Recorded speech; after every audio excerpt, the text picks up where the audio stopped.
Ah! I forgot about that stupid white line.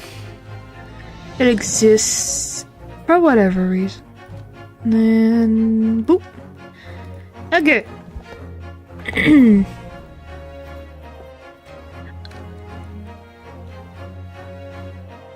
That was weird. Okay. I think we're good. I think we're good. Alrighty.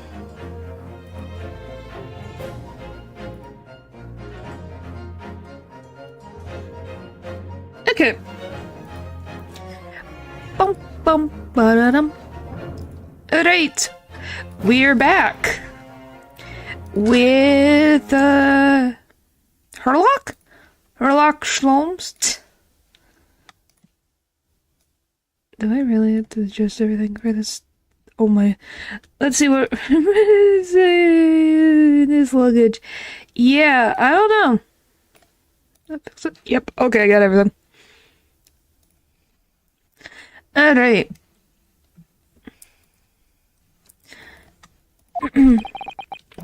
Susato-san, that wasn't one of the great deductions I've been hearing so much about, was it? Well, the stories are full of Mr. Shlom's brilliant deductions, you know. But that did seem a little different, somehow. You don't say. Excuse me, Mr. Shlomes, could you come over here for a moment? Hello? Oh boy, I get to try to figure this voice out again. Oh! Fangirl, yep. Oh, thank you, thank you, thank you. Thank you. Human dogs are very adorable. And they should all deserve the best love and affection they could possibly get in the world. How am I gonna do? If you look in the community tab, because we reached 200 subscribers, there's a picture of a doggo that I have. A cute little puppy that I adopted. Heading there right now. Oh boy. Yeah, now to 300. Yep. The slow climb. Which I expect. I would have more talk. I never promised that, but I guess that is something to think about. But. Yep. I gotta figure out how to do. I gotta do one thing real quick, and then I will say Shlom's line. So hang on 1 second.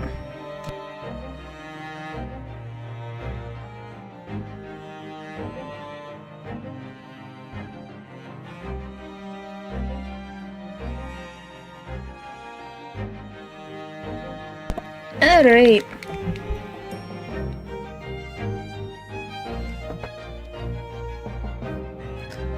Bump, bump, ba-dum, bump.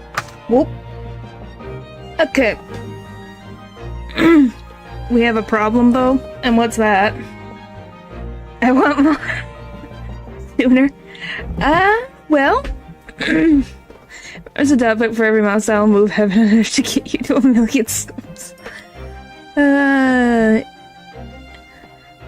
I don't think it would be an impossibility, but you know, I guess. I could show pictures at that point. You and me both. Yes, I will. I guess I can show a different picture. That's like at least 10 doc pictures. Oh my goodness. Pray, what can I do for you? It's about your deductions, would you mind? Not at all, go on. Well, to start with, there's the newspaper article. I think we had the same discussion before, but... these two men look nothing like each other. Yes, they're very adorable creatures. that deserve all the love in the world and good head pats and food and all the toys that they could ever want. Ah, yes, I recall our discussion earlier. At the time, I believe I told you that the man is a revolutionary. Well, to be revolutionize his own... Well, be able to revolutionize his own appearance. They can be so... Yes. Yes, dogs can be very smart and very... at the same time. In fairness to Mr. Slomes, Mr. Roulette does look more like this man than you do.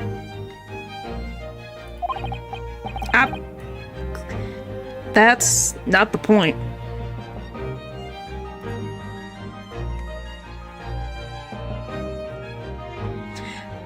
Bum bum bum.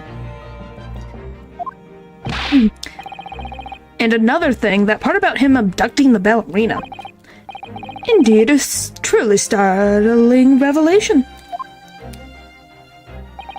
At first glance, the case would appear to be too small to accommodate a young woman.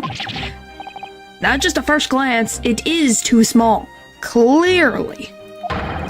You'd be lucky to fit a 5-year-old child into that case, even if you pushed really... Okay, Ryanosuke, let's Ooh. You're...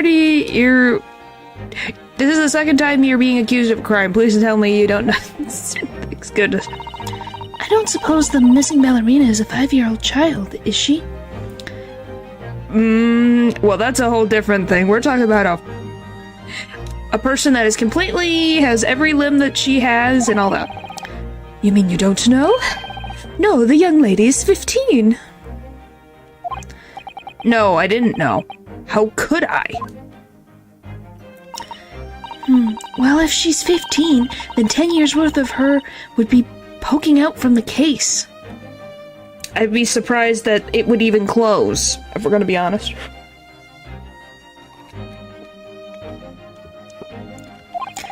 Some years ago, I read something pertinent, I believe. A trope of men consuming vinegar daily in order to prone a certain litheness in their bodies. Vinegar? For such a sour bunch, it would surely be simplicity itself to contort oneself into the confines of that small case. Just because someone is flexible does not mean that they can defy the laws of atoms and existing. Alright, we're gonna have to, put you... Well, I know everyone's gonna want them here, so we're gonna, shimmy, shimmy, shimmy, shimmy, shimmy? I guess we could put you guys here. There you go. Now they're in the space, just not taking up the text. Woohoo! Okay. I think so. That would probably make sense. I'm just saying in the law, there's she has a certain amount of atoms, and these atoms will not fit into the atoms that is this briefcase. No matter how much you try. Oh dear, you might be thinking of contortionist in the circus, Mr. Slomes. She's correct. But even then, I don't know if they could still fit in that box. This whole thing is turning into a circus. Please don't talk about the circus in the Ace Attorney series. Flashbacks. Mr. Naruto, something occurred to me about Mr. Slome's deductions just now. I think his powers of observation are, well, magical. His eyes cut to the heart of a matter almost instantly. It's a frickin'... That was a case that I don't think anyone wants to go back to. It's just where he directs his attention and his logic that seems a little off. Your idea of a little may be a little off itself, Miss Sasato. It's just one or two key words in his deductions that seem to let him down. So I was wondering, if we might perhaps tactfully switch them for alternatives. What do you think? If we're ever gonna solve this case and, prove me innocent, we're probably gonna have to. Switch some keywords in his deductions. Yes, but very tactfully. I feel sure if we could do that, we'd unlock the true genius of Mr. Sloane's great deduction. Precisely the thought of that was going through my own mind. This man is a lot of work. You don't say. For his reputation alone. Well, I don't think that he's technically bad at his... Well, that is a good question. I am wondering, maybe I should move this...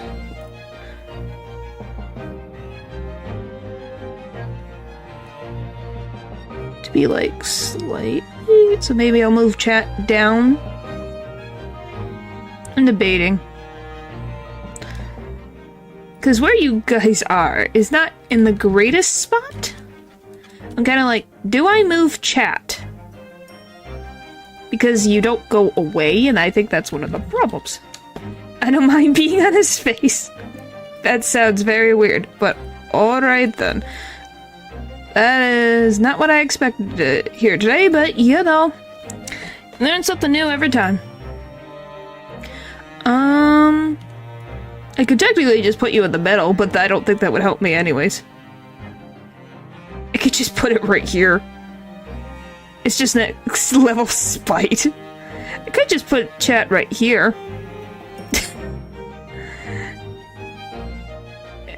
That would be something. It'd be like, oh, there's chat, and the tiny, just right here next to small Ren. Like, just right there. Because weirdly enough, that fits. I guess. Is smaller, so maybe above her. But then it'll... But who knows if someone's gonna be right there. So who knows?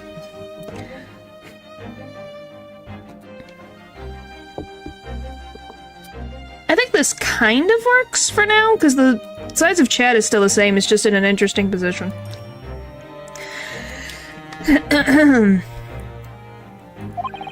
At times I wonder how anyone puts up with me.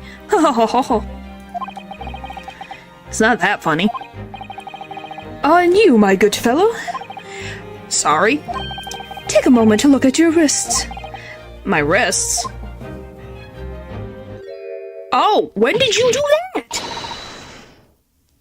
He is a magician. He's a magician. Where are your handcuffs? Huh? How? How did... I felt that may hinder your abilities to follow me in our dance of deduction. I don't believe it.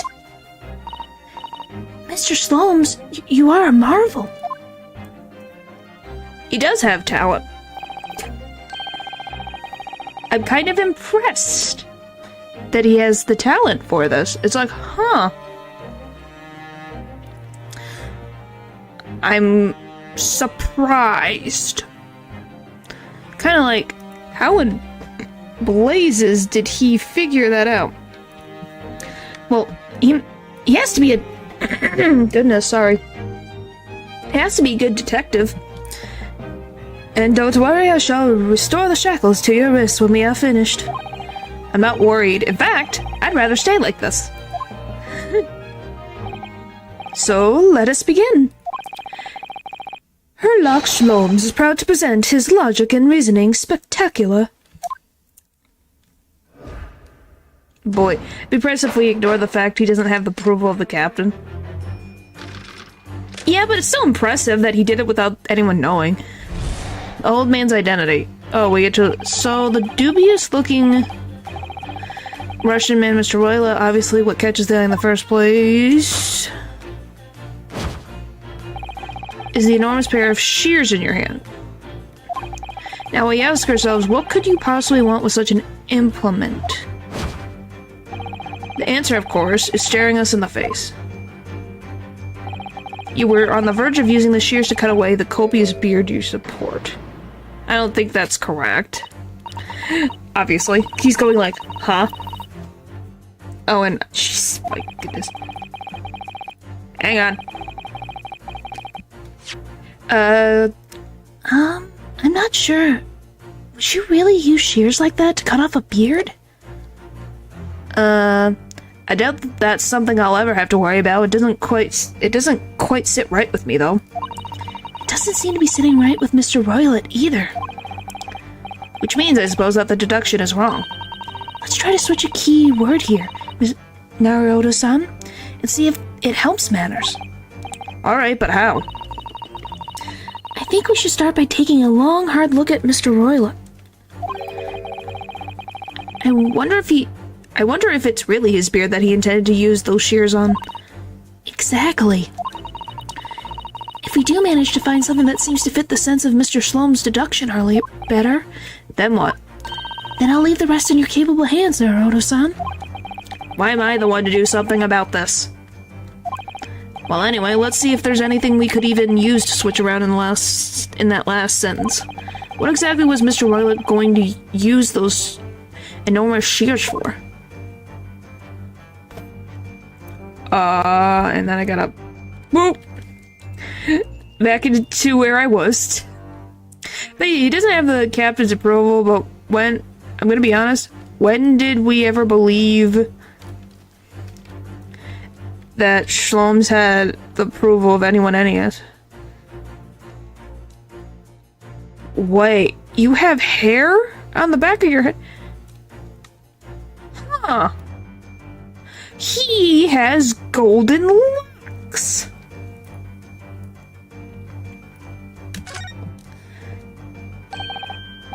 And now I gotta move again. There we go. What's this? It looks like a cascade of stunning golden locks. No, the color is not the point. The point is, what's it doing on the back of Mr. Roylet's head? And how is it growing out from underneath his thick black hair? Well, yes, that's true, so it's stunningly beautiful and stunningly surprising. Something's definitely not right here. I have a guess. I'm assuming that Mr. Roylet is the ballerina. That's my guess. That's at least what I thought for the first time. Yes! Alright, boop. You're on the verge of using the shears to cut away the golden locks. You're on the verge of using the shears to cut away the golden locks, you sport. Oh my gosh, he's just... Why are you just like... Herlock over here? Oh my gosh, he did the whole snapping your fingers thing. Ooh. Oh boy. Indeed, you have identified the precise detail I was intending to expose. Such lush golden hair certainly does not befit an old man. Well, I do prefer him a bit more confident. That is true, but I just am like, does he really need to do the snapping just like Herlock does? You're not a man at all, you're a woman. And judging from the length and the sheen of your hair, one's still very much in her youth. Oh no. If only I had managed to cut off my hair, no one would have suspected. The question then begged is this: why would you desire to rid yourself of these magnificent locks? Once again, the answer is plain. We have clear evidence to shed light on the matter. Oh boy, I'm sure it needs no further clarification. The evidence that reveals your true identity is the article about the revolutionary. And now I gotta shimmy again, because this game makes me move all over the place. Well, that was a shock. I had no idea that old man was really a young woman in the disguise, did you? What? Why are you staring at me like that? Yes, it was a surprise, Naruto-san. You're enjoying this, aren't you? Sorry? You look like you're in your element as you dance around the room deducting the facts with Mr. Shloms. I'm just doing what we agreed. I'm not having fun or anything. Oh, great. I'm glad that he I didn't get to read that. I'm just doing what we agreed to. This is strictly business, not strictly... Yes, I understand. Say no more.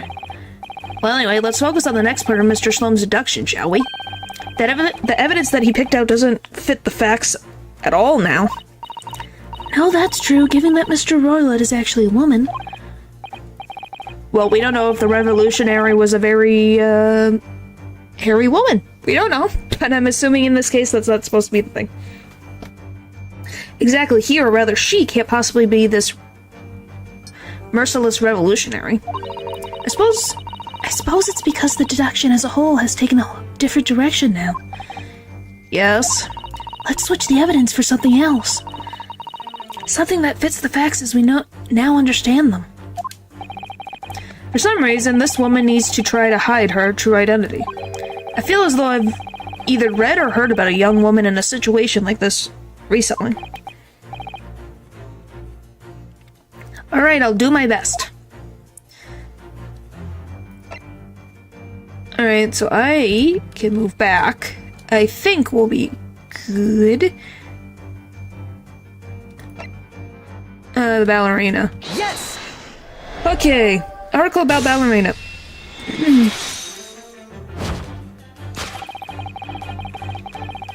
Oh, goodness.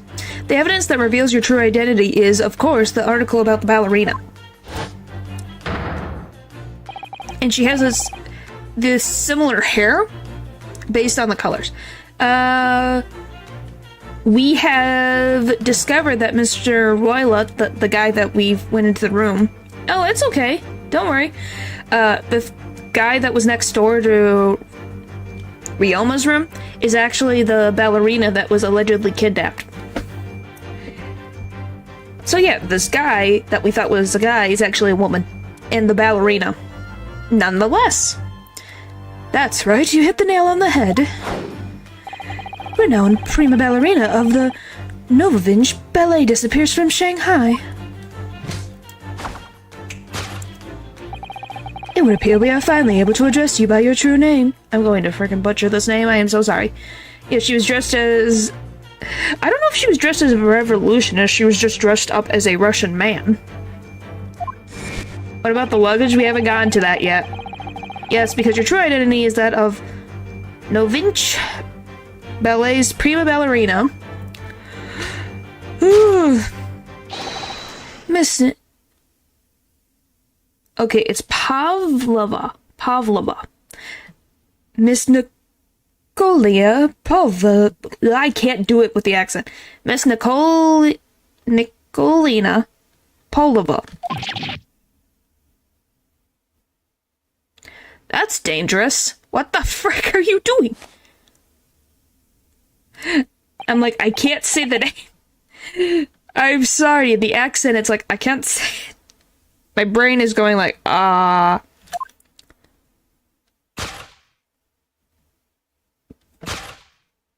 yes, her blonde hair was just there.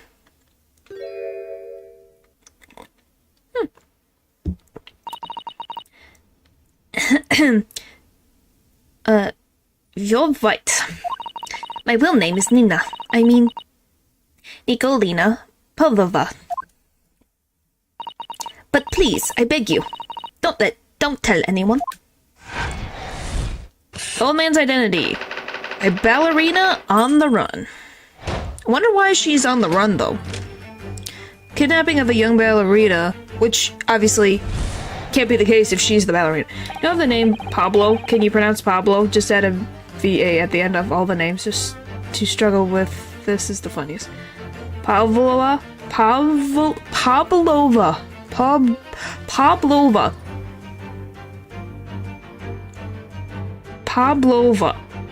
Is that it?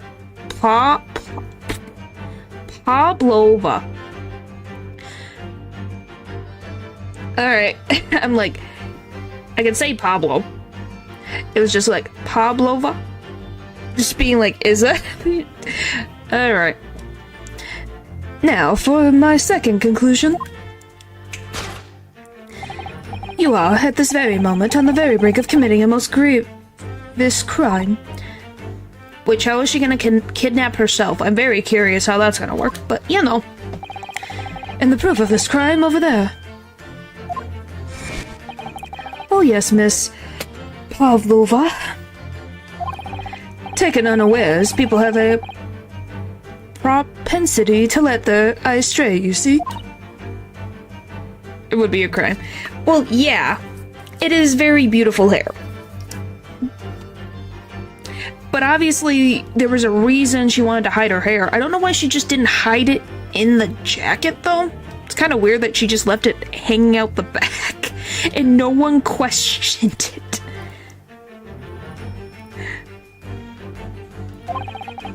And I assure you, the eyes speak so much more eloquently and honestly than the mouth. The answer we seek lies where the furtive glance falls. The proof of your crime sits before our very eyes. Yes, the traveling case. I mean, we almost broke open the door since she screamed. That is true. Maybe it's too much hassle to sport such long hair as a fugitive. That is also a possibility. This woman is the ballerina, and she's right in front of our eyes. So clearly she can't be inside that traveling case as well. No, that's right. It seems she wasn't abducted at all. In which case, what is the crime this young woman is apparently committing? Well, it could be anything.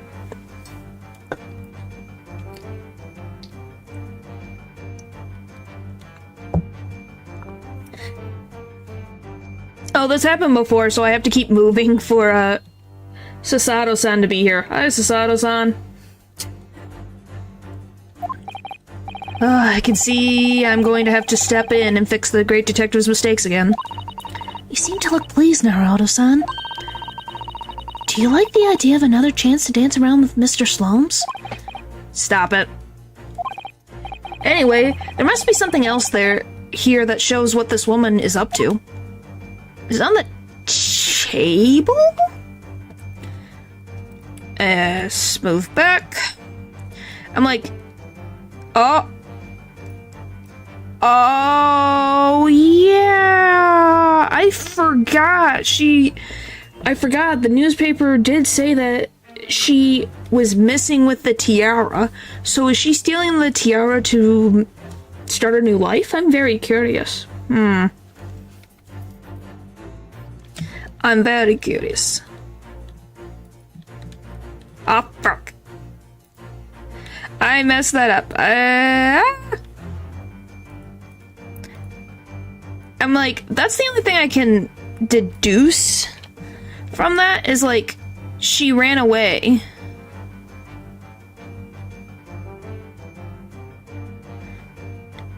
I could put you guys right there. I don't think you guys need to see the bottom of this thing. Like, right there is fine. There we go.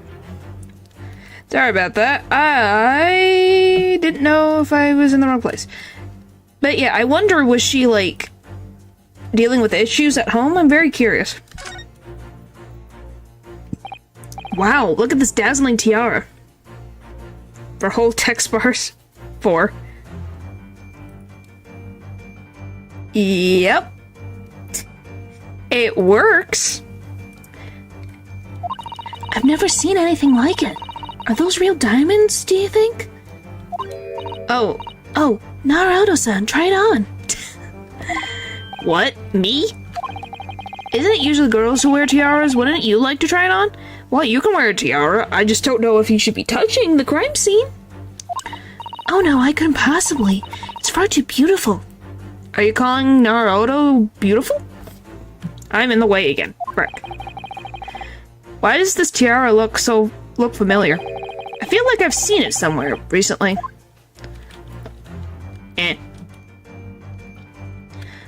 Alright, that's the only guess I have. So why did she scream, though?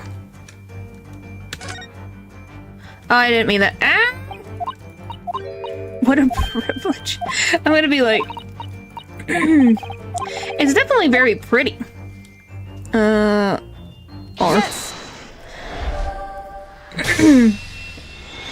So she's a thief. The proof of your crime is surely this tiara. I mean, the briefcase did move. Well, yeah, I'm assuming there's a snake in there. That's my guess, since we know that he was bit by a snake. Ryoma was, so... Well, since based on his diary that he was bit by a snake. So, yeah. The proof of your crime is surely this tiara. Oh. I believe his tiara is worn on stage by dancers in the Novavinge Ballet, is it not?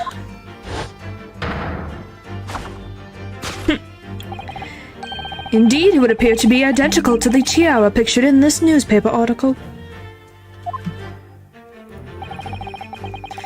As if reporting it to be believed, it's an item worth 20,000 rubles. Please let it be a possum. I don't think it's a possum. In summary, the crime you have committed is theft. Oh no! Oh no! I don't think there's a dog gonna fit in the briefcase, are you kidding? I can dream. Yes, you can dream. Just based on the current facts, I'm assuming it's a snake. But I don't know why she has a snake, unless it's a pet. Oh no! Yes, you left your ballet troupe unlawfully, taking their precious tiara with you. That's a very tiny dog. Oh.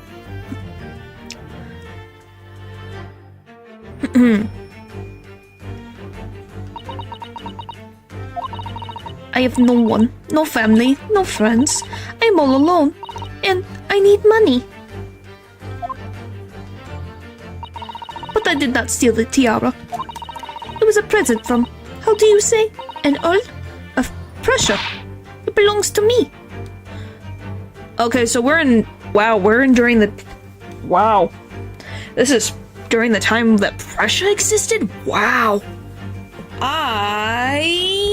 I guess I kind of forgot when Prussia existed. Holy moly. We really are back in time. This girl is only 15 years old, and she's running away all by herself. She must have been extremely lonely. Russia collapsed, I believe. Yeah. Well, because Prussia's been... Well, I know about Prussia, it's been... I was like... It was around during this time still. It was like, oh, okay, so this is around this time period. I know history about Prussia. I just was like, oh, it was around this time period? It's been a long time since I've heard about Prussia. It was like, huh, it's been a while. That's all, it's been a long time since I've heard that. Alright, I'll tell you everything. There is no point to hide it now. Oh boy. Come, let's not be hasty. What? There remains one unsolved mystery about you. Mystery? What do you mean?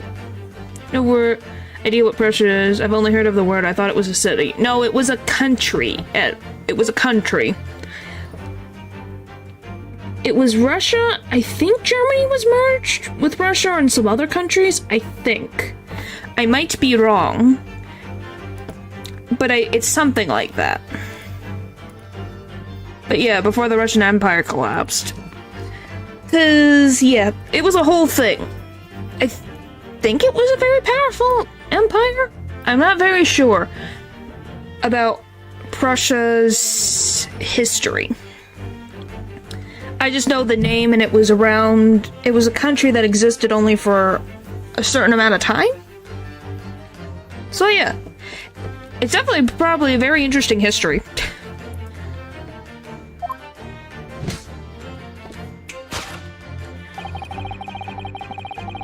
Goodness. You have staunchly refused to open this traveling case of yours in our presence. It is reasonable to conclude, therefore, that there exists some reason why you wish it to remain closed. Is that not so, Miss Pavlova? To be honest, I don't know much history from World War II. I don't think it's from World War I. Russia didn't exist in World War II. It was back during World War I. I think it was World War I. If my deduction is correct, I think it's World War I. Russia. I didn't want the color. I wanted... I know bits and pieces, but my sense of time is when it comes to stuff before the 40s. It was around... So the Russia, historic German state in Central Europe. Okay. It may have collapsed before World War I. It was... So the Prussia was around since 1525 to 1947. So it was around the late 40s when it collapsed.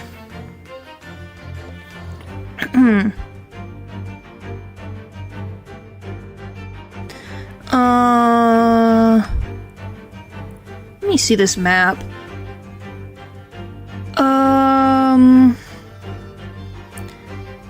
Eastern Prussia.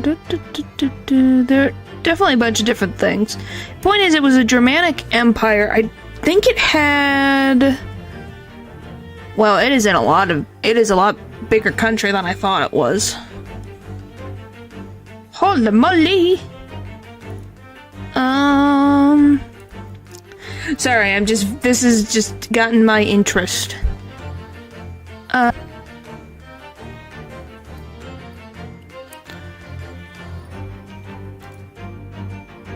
Can I see the map? Please. Compared to a state, it isn't that big. Well, yeah, but it was bigger than I thought it actually was. It was like, oh, it's actually a lot bigger. So, yeah, it's just a big chunk near the Netherlands, Belgium, Luxembourg, France, Switzerland, and Denmark and Sweden. So it's around, and then you have the Russian Empire nearby, and then Austria-Hungary. It isn't that big. Well, yeah, I'm just saying, it was like, oh, it's a lot bigger of an empire than I thought it was. That's all. Alright, anyway.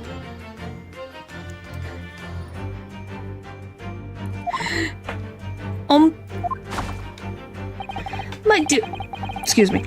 My dear girl, there is no sense in playing games with me. Nothing escapes my attention. Indeed, I have a very good idea of the contents of your case even before I have ever laid eyes on them. Dear me. We are not well suited to a life of crime, are we? Your careless coup d'etat betrays you. Sure, it's big for a European country. That's what it was. I was like, wow, it was a lot. I thought it was like Germany and maybe a little bit more, but it had a lot. It was actually a good amount of space. That's all. It just kind of surprised me. Guys, Prussia didn't collapse. It formed the Northern German Confederation in 47, and in a decade formed the German Empire. Huh. I guess it didn't collapse, it just disintegrated?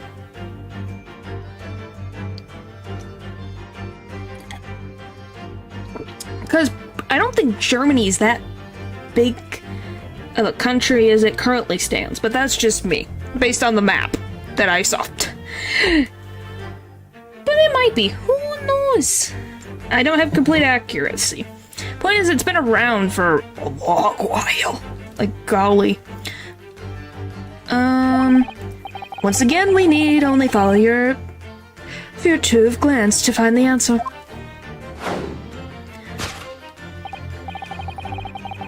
Yes, the reason why you refuse to open your case is written in the books on the shelf. Written on the books on the shelf. Goodness, I can't... English. La la la la la. Okay. He's completely changed tack with his deduction now. Did collapse, just claimed a better name, basically. Huh. Hey, we're learning something new. I just completely... the name hasn't been brought up in a conversation for me in a long time. Oh my gosh. Relax. It's fine. Oh boy. I think I think Mr. Slomes is adapting his logic to the changing circumstances, don't you? Maybe, but why has he suddenly brought the bookshelf into all this? It's just a wild guess, surely. Oh, do you think so? Well, it doesn't seem likely that the reason why this young woman doesn't want to open her case would have been written in a book that doesn't even belong to her. Yes, that's true, but still. Miss Pavlova certainly did cast her eyes in that direction. I noticed it myself. Then there has to be another reason why she won't open her case. And it must be somewhere in the same area, if that's where her gaze was involuntarily drawn. I agree. That's the only answer. Whatever she has hidden inside that case should be revealed by following her gaze in the direction of the bookcase. Is it like the key? I won't... Oh, that's too far. Go back. I'm assuming... What? Okay. Whoa. This. I'm assuming it's this. Ah, it looks like these are all the same books that we have in our cabin. I suppose the steward likes to make sure passengers have plenty to read for a long voyage. Anne, have you noticed all the books have fallen over? Just like in Kazuma-sama's cabin? Oh my gosh, I forgot you were there. I keep forgetting you're here.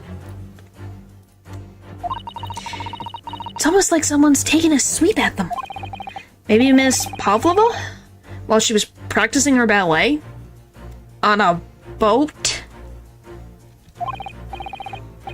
Just right now? Okay. Anyway, the point is we don't have time to look through all these books at the moment. We couldn't even if we wanted to. They're all in Russian. Well, that's a relief. Let's try our luck elsewhere. I was more thinking about the... cabin door. In this direction. Well, nothing over here. Maybe? Does this say anything? Rule of passage. Okay, what about the door? You can't claim Prussia collapsed when the king in Prussia became the Kaiser of the German Empire. The collapse you claim would be established of the Republic after World War I. Huh. Point is, it was... I guess why it put 1947 is the fact of it changed its name. And I don't know what territory and things changed through that thing. So, it's fine. It makes sense what you're saying. Thank you for explaining, Dylan. It was very informative. The point is that Prussia, the era that empire was called Prussia, changed. Which is fine, that's what happens. Because, hey, it was around for a long time. My goodness, that was a long time. It's a metal door, the same as in Kazuma's cabin. Yes, and the rather slim bulb is the same as well. Well, if Miss Pavlova was actually glancing over at the door here instead of the bookcase, that would suggest a desire to run away from this cabin.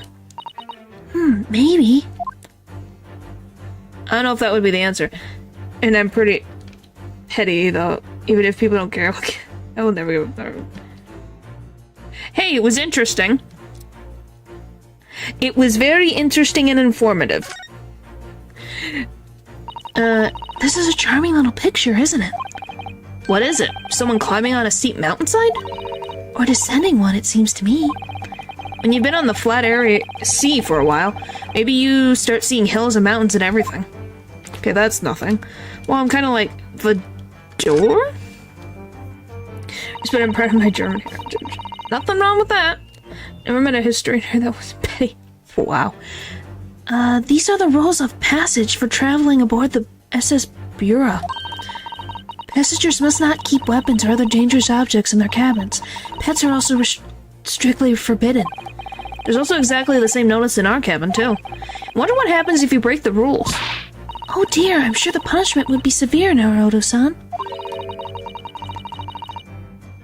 you'd probably be left to drift in the freezing cold ocean. Or shut in a tiny wardrobe for days on end. So I've actually been serving time for weeks now, have I? This is my guess. Yes! Wow, I did get it right. So she does have a pet snake in her freaking thing. Yes, the reason why you refuse to open your case is written in the rules of passage. Passengers must not keep weapons or other dangerous objects in their cabin. Pets are also strictly forbidden. Inside that case, if yours is something forbidden from carriage on this vessel. Which, did no one check cases? I'm very surprised. But I guess as you guys said, that weapons apparently... checking for weapons and things is a recent development, and I just think, what's the point of the rules if you don't check people's stuff? Goodness. That is the real reason why you refuse to open it, thus revealing its contents. Contents, goodness.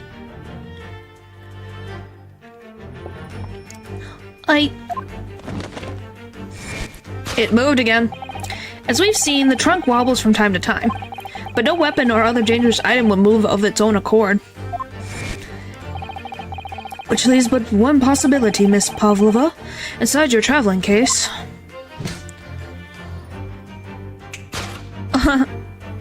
Wow.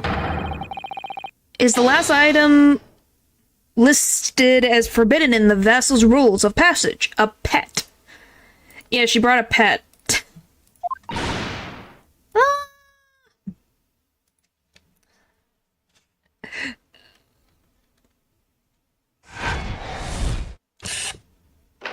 Possession of a prohibited animal. They rehearsed that, yeah. What do you mean? I am, by the way, elementary. I'm not Canadian. We've established this before, and I'll say it again. So clearly you aren't who you said you were. No, I am not Grimsby Rolot. My real name is Nikolaya Polovot. Everything you said was correct. Oh my gosh, some of the words. Oh, got a new bestie real quick. Yeah, I guess so. I wouldn't say that. Maybe a new friend. What's her name? Excuse me? Nicoliana?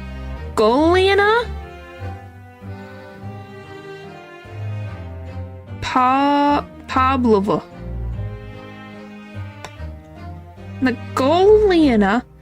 Nikolina Pavlova.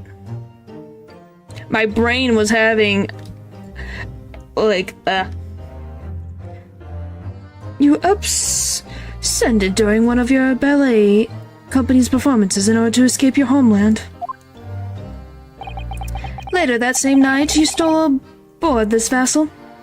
Saying you are, I'm saying claiming you are is a deduction Slomes would make. If you're upset about me saying it, you may be scared of being Canadian. Just deep down.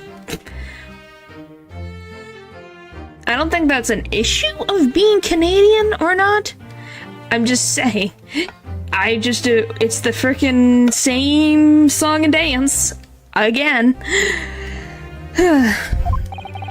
Which couldn't have been easy. The Buria is a huge steamship with a vast crew. Could she really have snuck on board without being noticed? In order to procure your true identity, you somewhat recklessly took the guise of an old gentleman. No. It's called... you calling me Canadian. Being banned from my chat would be different. And you intended to sever all links with your past by severing your long hair.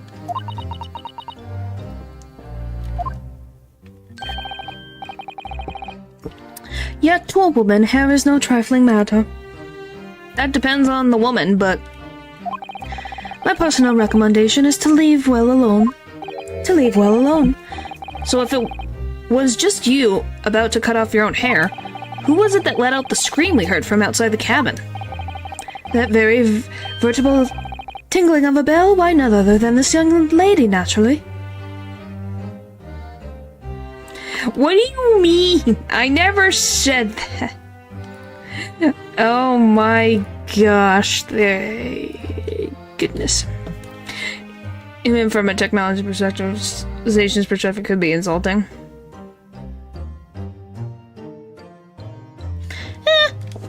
It's not the... It's...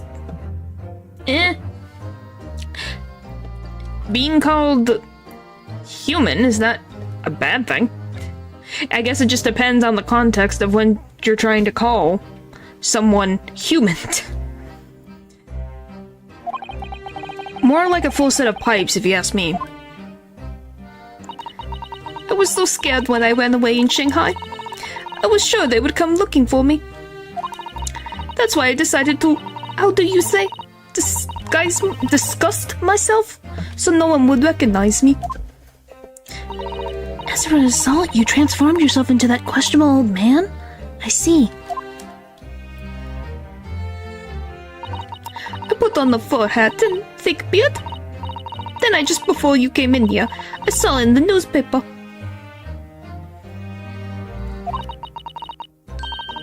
Yeah, that's probably what it was.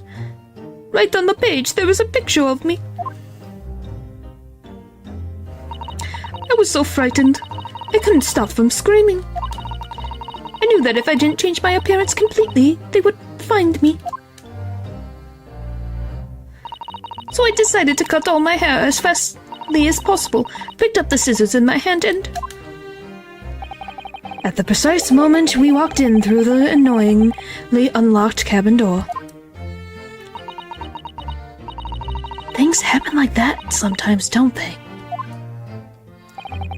Things do indeed happen like that, from time to time. From time to time. Are those two even talking about the same thing?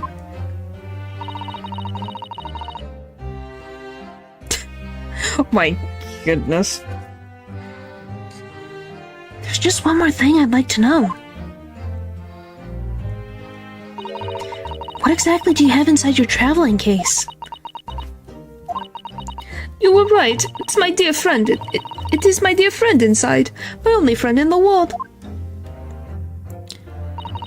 Please, don't tell anyone. If the captain finds out, if you to say to any of the crew. Because they're French. Because Quebec is a big giant French population.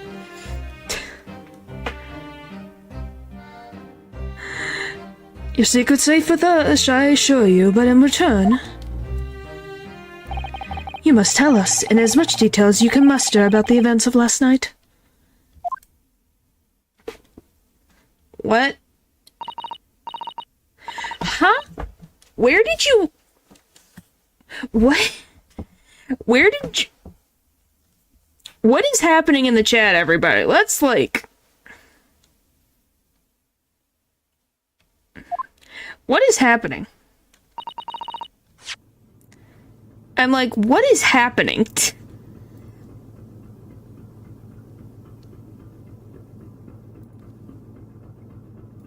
Alright, everybody, let's roll it back in. I'm gonna... Oh my gosh. Okay, let's roll it all back in.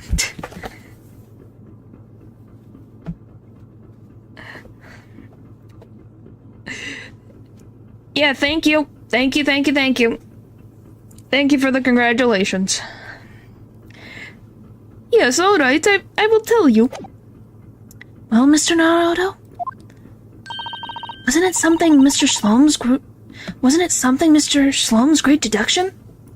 It was certainly something, yes. I'm just not entirely sure what.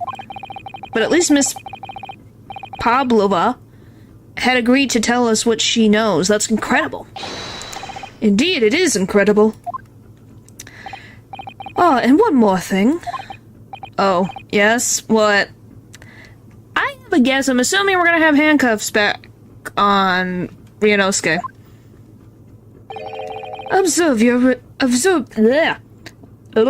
Can't English. Golly.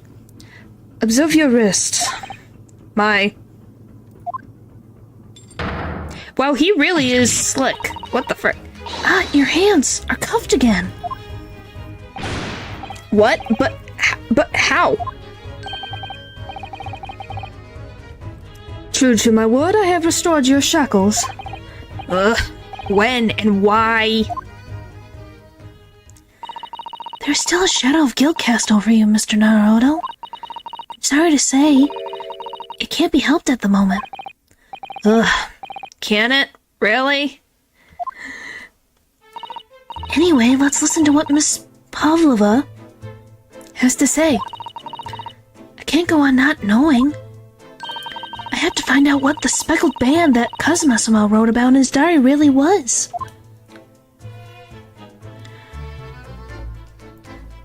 Converse. What happened last night? Hang on.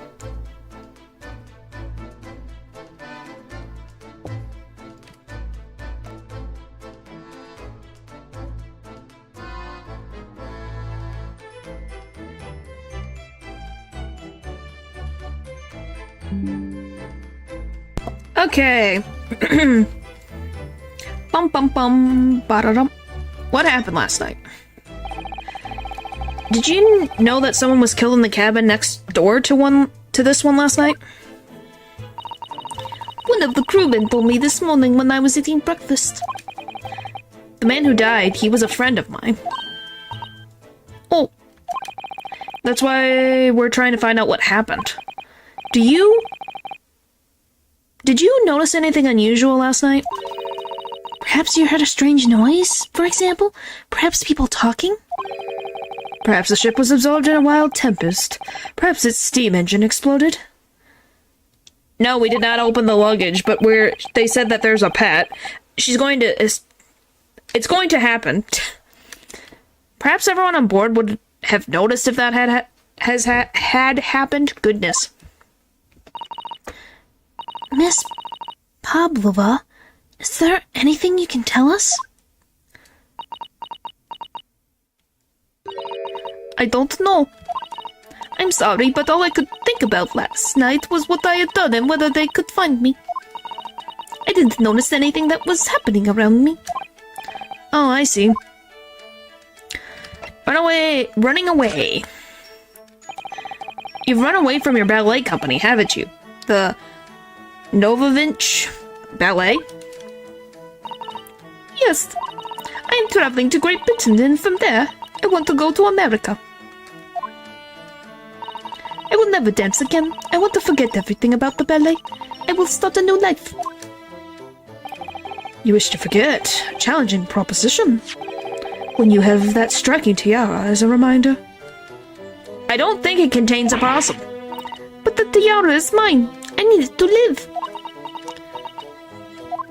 Well, if she has no money, I'm assuming that she's going to trade it for money. I have no money of my own. Novovinch Ballet gives us only a little food and water, and we must dance all over the world. Well, she was in a bad company. I had to run away. I had no choice. If I'd stayed, it would have killed me. Well, yeah, you dancing all over the world, and probably late into the night, and only a little bit of food and water? So you ran away to protect yourself? Yes, and the crew of this ship, they have all been kind to me. They let me come on board, and they said I could hide in this cabin. Oh, so they know about her. Interesting. If that is indeed the truth, Miss Pavlova, it creates a most intriguing conundrum. Yes, it does. What do you think about it, Mr. Naruto? Me? Oh, well, yes, of course. I think we should hear Miss Pavlova's explanation. To what conundrum, I'm not sure, but... Well, it means that if they let her on board, does that mean that they could let other people on board? Like, that's the question. Conundrum. Miss Pavlova, allow me to pose you a riddle.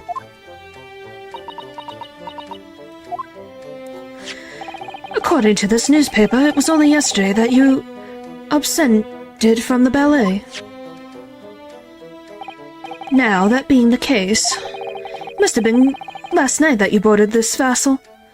Did we stop in Shanghai? That is a good question. Did we stop? Did this boat stop in Shanghai?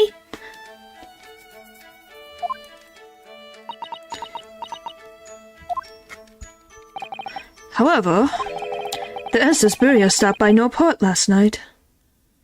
Are we going to get another conversation option before you could ask about the pet? Yep. Maybe they didn't notice? Well, apparently it didn't stop last night, so how the heck did she get on the boat? Ah, that's it, of course. So how is it, pray, that you've come to be aboard? That is a good question. How did she get aboard if they were nowhere near a port? Now that I think about it, the crewmen outside the cabin acted very strangely when we mentioned that.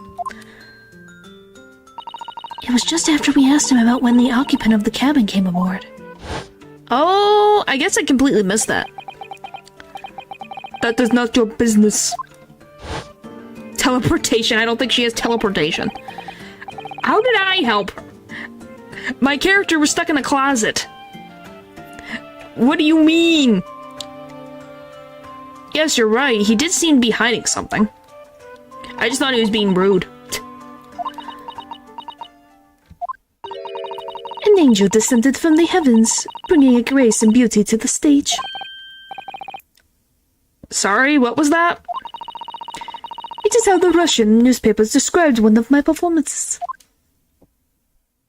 No, you yourself teleported with your alien technology. Okay. Sure. And that is how I came to be. Came here too. I descended from the heavens because I am an angel. Wow, we're actually going with magic? Considering English isn't your mother tongue, your description is very vivid. Mr. Slomes once said I can never resist a touch of the dramatic. Sees Miss Pavlova is the same.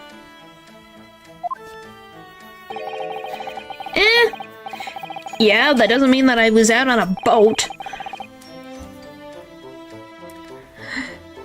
A genius descends from the heavens, bringing grace and beauty to detection. Words once said about myself. Yeah, I guess it does kind of fit.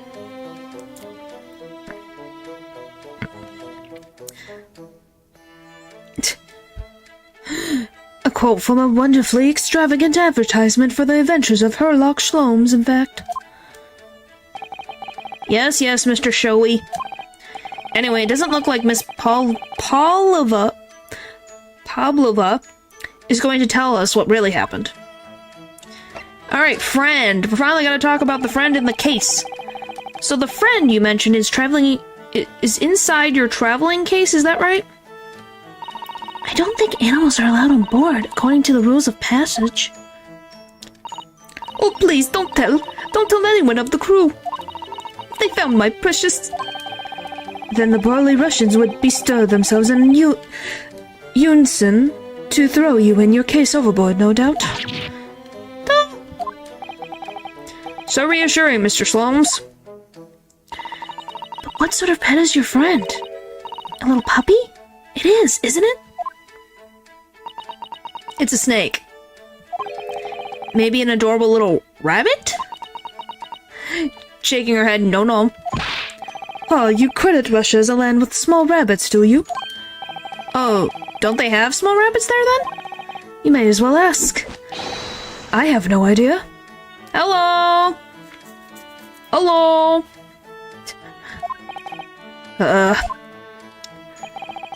You two are miserable bunglers when it comes to understanding the nature of young ballerina's friends. Thank you so much for streaming. Well, thanks for stopping by, Leo. Goodness. Isn't it obvious? It must be a chicken.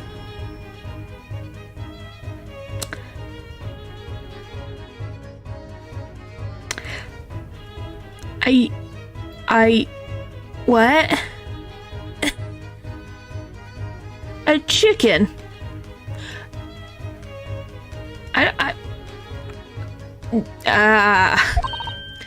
Really?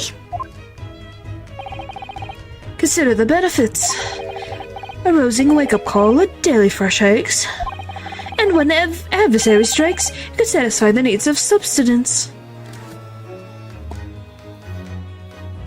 I'm gonna be like, wouldn't having a chicken be easier to be caught with a pet then? Because if it's a quote-unquote wake-up call, it's waking up the whole dang boat.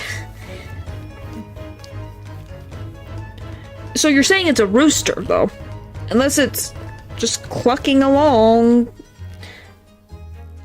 But even then, you're gonna tell me a chicken is fitting in there?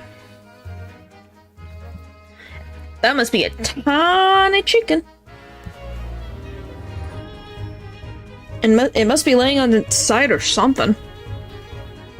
Doo-doo-doo-doo. Doo-doo-doo-doo. So you'd eat your friends. I'll remember that.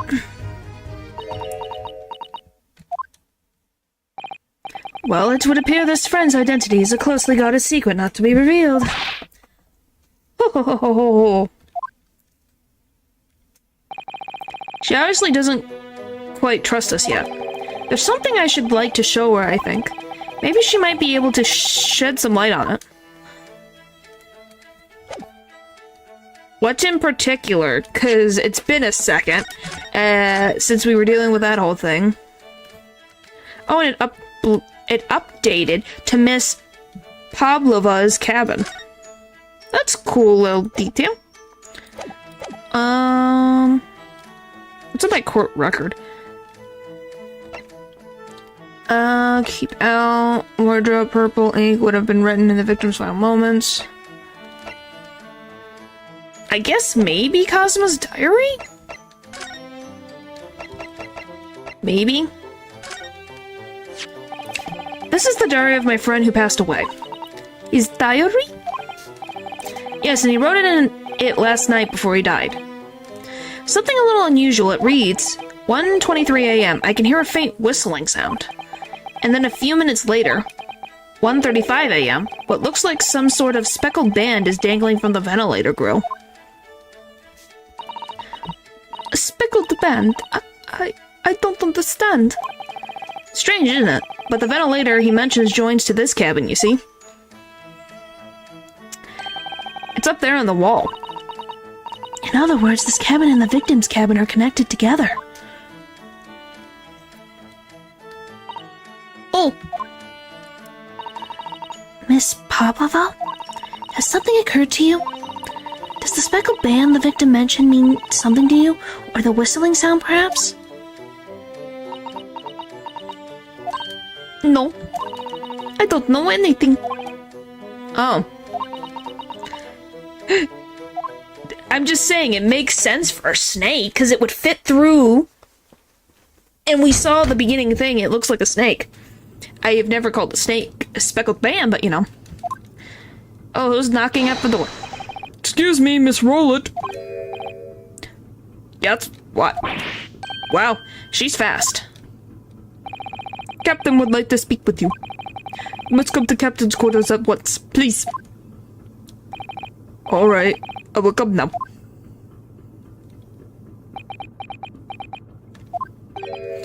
What? You must leave now. Oh no, it's fine. Don't mind us. Yes, please don't worry yourself, Mr. Roylett. Get out. The passenger said out. Or do you want me to throw you out? Looks like we have to leave the investigating this cabin till later. What a pity. So yeah, we don't even get to see it. All that work. So we lost our chance. Having still not managed to investigate Miss Pavlova's cabin, we were unceremoniously chased out. That is to say, we were quite literally picked up and thrown into the passageway outside. Wow, he is strong. How are we going to drag the pet stuff for a while? To be continued right now. Bum bum bum. Bada bum bum bum bum bum bum bum. Alright.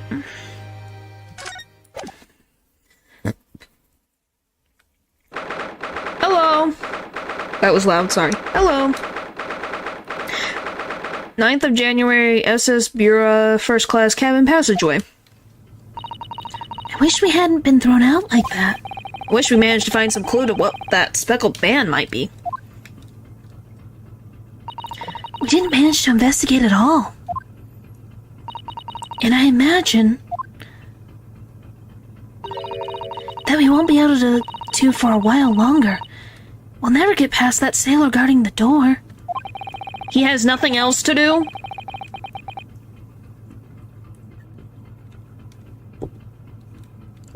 Golly. He's clearly glaring at us as if to say, don't even think about it. Thank you. Thank you for the congratulations. Thank you, thank you, thank you, thank you, thank you, thank you, thank you. That could make me play this and I would snitch immediately. Oh, wait a minute. What is it? Well, what happened to our great detective friend? Where did he go? Is he gone? Oh yes, he's completely disappeared. When did he do that? He's slipping away as quietly as the wind, but not before ensuring these were securely back on my wrists. Move. We can't go in there. I guess we can go to Kazuma's cabin again.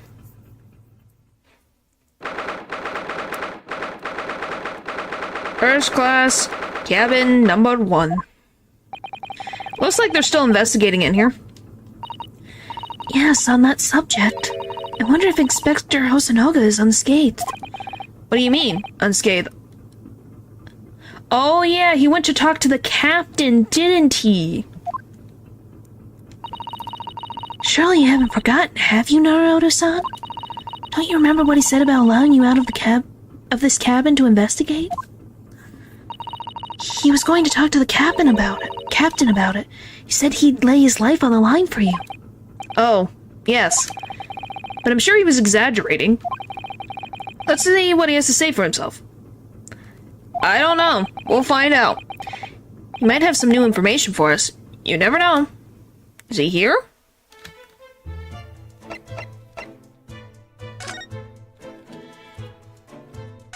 This isn't him, but... where'd you go? Oh, sorry, I just went to the next door cabin to investigate.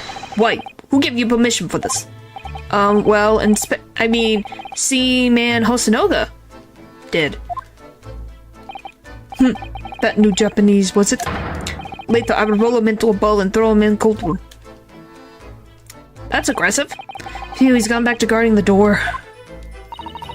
I hope Inspector Hosonoga doesn't find himself in too much trouble on our account. He's really gone out of his way to help us, hasn't he? When we get back to Japan, we'll have to take him for a steak at La Carnival. That could be a very long time from now, Naruto-san. Like, do I recheck the crime scene? Or do I leave? 'Cause... Are you gonna do the frickin' thing? Okay. Move.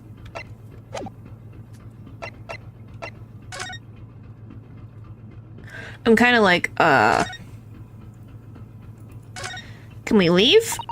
That door leads to the second class area. It's locked. Can't open it. Oh well, that stands to reason. So then, where the frick did the detective go? No one wants to let the murderer escape. Gosh, she gave me a very stern look when she said that.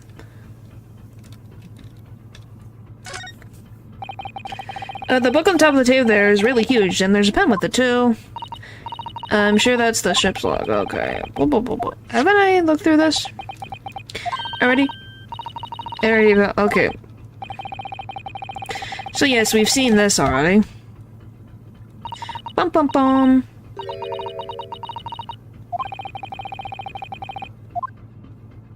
Okay, so maybe there's something... Because we looked at all this stuff. First class cabin number 1. Yes, that's our cabin. Not our cabin, it's Kazuma-sama's. Sorry? Your accommodations is confined to the wardrobe inside the cabin. Really, Susato? You know how to make a stowaway feel small, don't you? I would hope not. I'm hoping that he's okay. As small as the wardrobe I've been calling home. Anyway, I wonder if Inspector Hosonoga has managed to uncover any new clues. Yes, we should probably find him and ask. Well, wait, I can't leave the doorway. It's locked. So what do you want me to do? I really wish we'd had a chance to look around in Miss Pavlova's cabin. What? Why do you look like that? You want something? Maybe you want me to throw you out again, Oh, no. Definitely not that. Next time I have to throw you out, I show you where lobsters spend winter. Understand? Understand. Maybe I should steer clear of him until he's forgotten my face. I don't think he'll ever forget your face, Naruto-san. Okay, well, I've checked everything in the out here, so there has to be, because I can't converse and there's nothing to examine, so I guess we're just gonna have to go back into Kazuma's cabin and just relook at everything for whatever reason. Okay, so it keeps that. Did I never look at? Okay, so I guess I never looked at this. So it's clear that these letters were written with the ink that was somehow spilt on the floor. And they spell the Russian word for wardrobe. It does seem to be an unambiguous pointer to you, Naruto-san, as you were sleeping in there. But to be truly ambiguous, it should have just spelled out my name, don't you think? Well, either way, one fact remains. It's hard to imagine that Kazuma-sama would have written his last words, or word, in Russian. Which is true, I don't even know if he knew Russian. Which begs the question of who did write it. Because unless you can tell me Kazuma knew how to write in Russian, we can't say that it was him. This is where Kazuma spent his final moments writing his diary.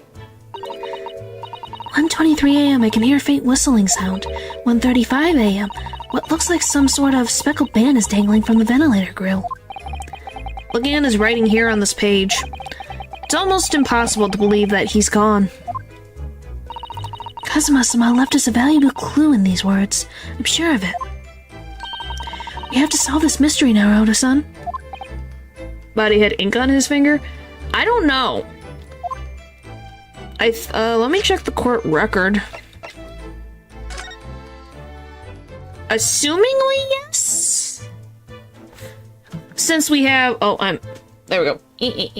Since assumingly right here, it looks like, quote-unquote, the finger looked like it was dragged in ink. That doesn't mean technically that he wrote it. It could have been someone used his finger and moved it around. Yeah, it's not a problem. I was just like, I didn't even remember. Are we gonna check the bookcase again? All the books provided for the passengers occupying this cabin, neatly arranged on the shelf. They were all over the place when we first looked around, if you remember. Oh yes, and you tidied them up, didn't you? You have to look after the ship's property. Unruly behavior in the cabin leads to damage. Just thinking that someone used it, but I wanted to confirm. Yeah, that's fine. I'm just like... Because you can't really say it was them. It's more likely to believe that it was them. But obviously they don't have DNA testing, so they can't really test his, like, back of his hand for, like, fingerprints. But it really wasn't me who knocked them over.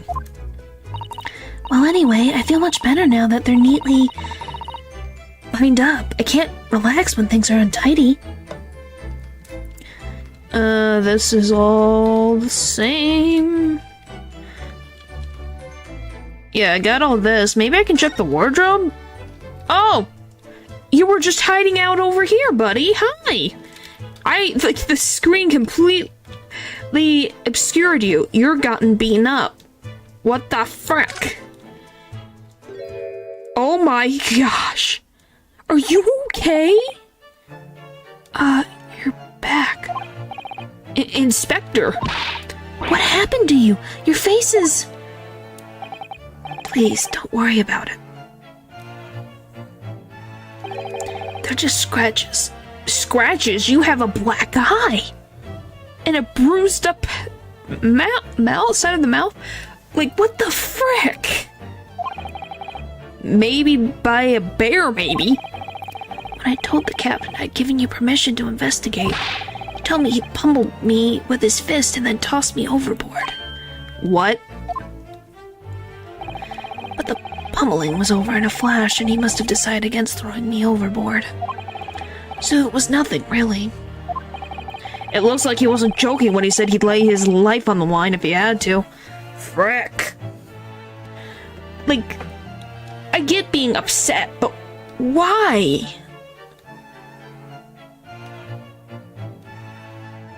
Who, the captain had authority to beat up Hosonoga, or do you mean Hosonoga has the authority? Well, thanks to your efforts, we now know a little about the neighboring cabin. Yes, so I understand. Oh! I bumped into a man claiming to be a great detective a while ago. I think his name was something like Herlock Slomes. I don't think he was German, though. That explains it. So he got out the door before they locked it. Okay, the captain? I don't think so. You can be angry, but you should not manhandle someone. He beat him up. And this is all we can see from his face. Who knows what if he has injuries underneath, like, his clothes. He might be bruised, he might have a broken rib, we don't know. Like, I get being upset. But at the same point, the other two sailors just watched him. They didn't do anything. So why aren't they beaten up then? The logic is not sound there. Should we compare notes then? We can tell you what we found out. Yeah, I know it was another time. But it don't make it okay. It explains the behavior, but it doesn't excuse it. But yeah, it also is just like the other sailors watched Ryunosuke walk around, but they didn't get beaten up. So that's weird logic there. Yes, let's do it. Cabin next door. We can agree on that. Yep.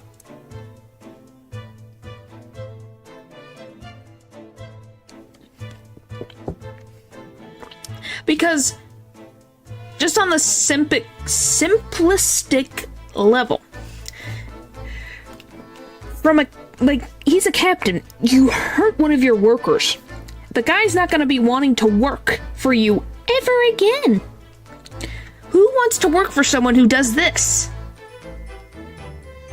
Who? Nobody. Nobody wants to. So no one's gonna want to be on the boat and working on it. So then he just screws himself over on the simplest level. And also, it's inhumane. Thank you for coming to my TED Talk. What? Nikoliana Pavlova? She's in the cabin next door? Oh, do you know who she is? Please, what self-respecting ballet fan wouldn't know that graceful angel? You're a ballet fan, are you? Interesting.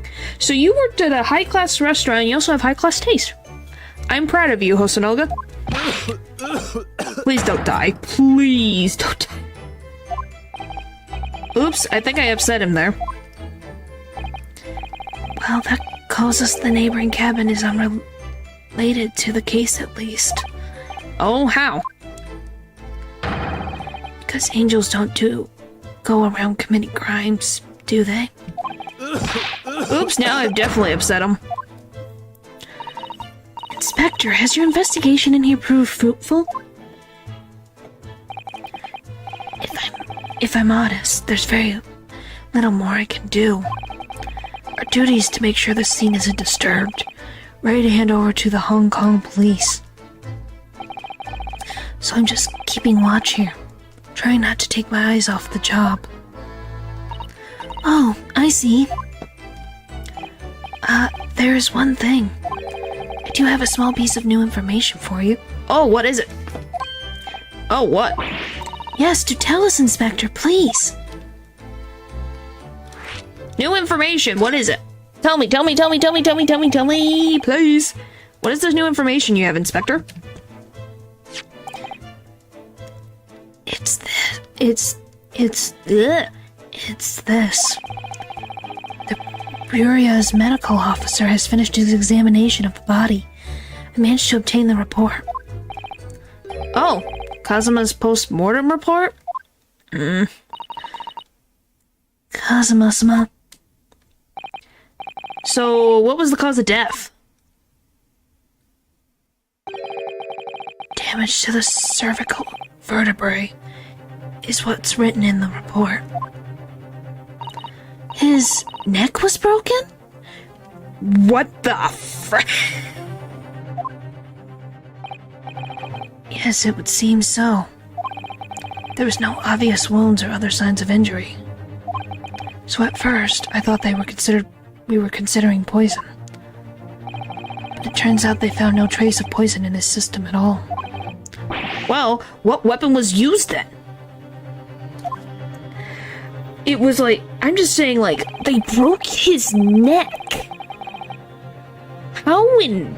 Well, if I suspect that it was the snake, I would assume the snake has to have enough grip. Like, because types of snakes can definitely do that. I'm just trying to think, how big of a frickin' snake does she have in that briefcase if that is the cause of the death? Nothing has been found as of yet, but the fact that there's no sign of a wound suggests it may have been a blunt object, something that wouldn't leave a mark. Well, I guess if it wasn't the snake, it would have left marks then on its neck. Curious. Then would be able to break the neck. Really? Okay. I'm just gonna be honest, I think it... And he also has no, at least based on the image, I can't really see his whole neck. But I think we would have seen, like, abrasions. Oh, I see. All the body's nerves run through the spine to the brain. A strong enough impact to the neck could induce death. It is a possibility, and no obvious wound would be left. Poor Kazuma. I have a second copy of the report. If it might be useful, you're welcome to have it. Really? Are you sure? Yes, it's fine. I trust you. Aww, he's a sweetheart. After all, if I didn't trust you, I'd never have agreed to you leaving this cabin in the first place, would I? True friend. Post-mortem report. A report from the SS Bureau's medical officer giving the cause of death as a cervical spine injury. There were no traces of external injury or poison. The great detective. Oh, Mr. Slomes was here, was he? Yes, he seemed to be enjoying himself a little too much as he crept about on the floor investigating. Yeesh. Then he suddenly left. I suppose he must have become bored. Did he say anything at all? Actually, now you mention it, yes, just one thing, but he practically shouted it. It's shoe polish, was all he said. Shoe polish? Wonder what he meant.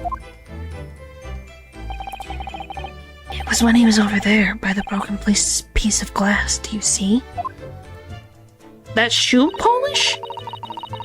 Ah, perhaps he was talking about this brick-colored mark, don't you think? Yes, that must be it. But how could Mr. Slums know that it's shoe polish? It must have like a smell. I would assume that shoe polish maybe has a strong smell. I'm surprised no one has said anything though. But I don't know. This is me just guessing. Hi, that is also a possibility, but I'm assuming you shouldn't do that. That leaves me cold. I'm afraid. I have no idea. What is it, Sada-san? Well, Kazuma-sama was wearing leather shoes with a very dark tan hue.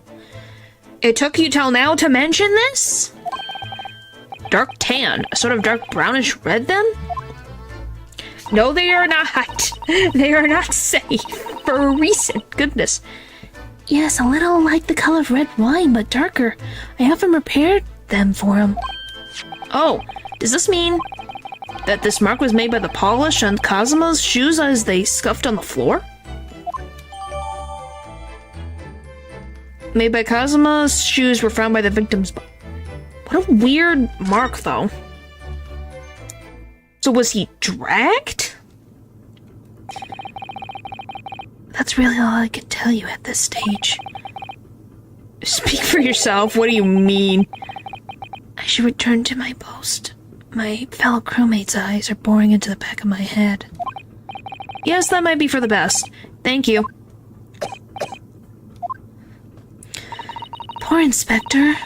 You look exhausted. Oh, no, well... I feel terrible that I failed to protect Osugoi-san. It was my responsibility. Of course, my pain is nothing compared to yours. You are his friends. Oh my goodness. The truth is, I seem to have had a heavy head ever since I woke up this morning. Heavy head? That's interesting. My head's still throbbing too. Was something in the food?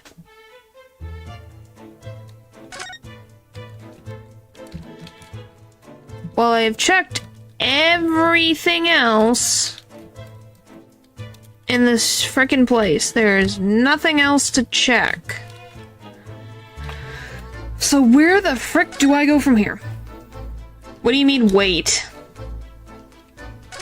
Oh, I already talked. What do you mean, wait? How did he write a message on the ground with a broken neck? Yeah, that's what I thought to myself. I'm like, how did he write that? And also it being pretty concisely to read. Because look how it's written. It's written very nicely. You wouldn't be able to do that while in a scuffle, let alone with a broken neck.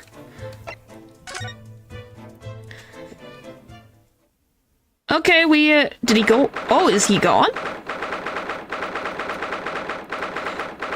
Yay, progression! Ah! Look, Naruto-san. Stroganoff has disappeared. Strong enough? The burly Russian sailor who was crossing his arms and glaring at us. Do you use your neck to write? I don't think so. Well, you kind of need your neck to translate the brain waves to your arm to write, so yeah. You kind of need it. All these Russian names are impossible to remember. Why are you... Tra-la-la. Who's tra-la-laing? Did you hear that? It sounded like someone singing. Tra-la-la, la-ra-la-ra-lay. I think it's the Great Detective way. Is it the frickin' Herlock Sholmes is singing? This caroling, I know that lark-like voice. Well, never mind that now. This is a golden opportunity for us. Is the detective on his way back? Yes, you're right. We must seize it. Let's get inside Miss Pavlova's cabin while we can and investigate. Definitely, before that stringy not crewman comes back. Oh my gosh. It's Stroganoff, not stringy knot.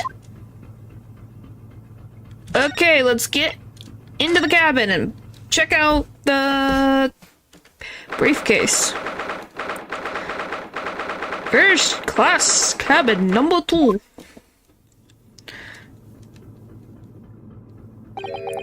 Miss Pavlova isn't back yet.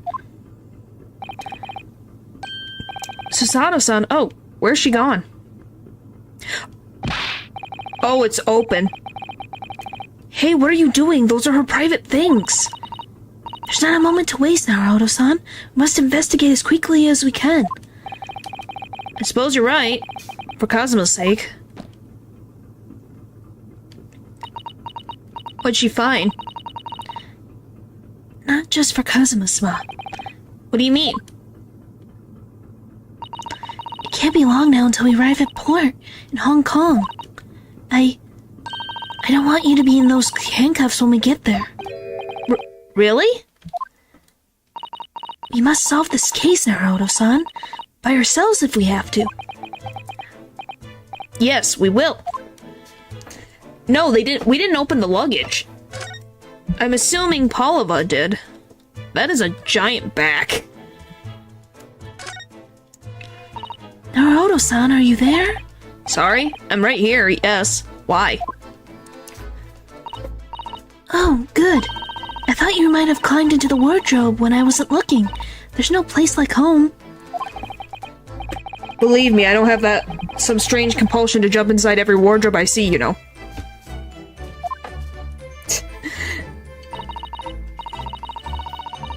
They're keeping tensions up and you paying attention. Well, anyway, I'm not sure anyone can fit inside this one. It's full of beautiful outfits. I suppose they're all stage costumes. I was rather hoping we might find Miss Pavlova's friend hiding in there, but no such luck. Oh my, Miss Pavlova's case is open. It's completely empty inside, but according to the great detective's great deduction, she was hiding her special friend in there. Yes, a friend that she had to keep secret. Because you're not allowed to bring animals aboard the SS Bureau. Wonder what kind of animal she had in there. And more to the point, where is it now? Good question.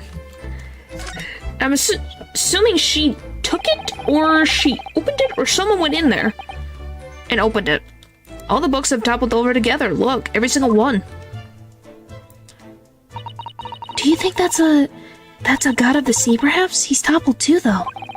It's exactly the same as the bookcase next door. Kazuma's cabin. Perhaps Miss Pavlova was practicing a difficult ballet pose and fell against the bookcase? I don't know. Would she really be practicing ballet on the same night she ran away from her ballet company?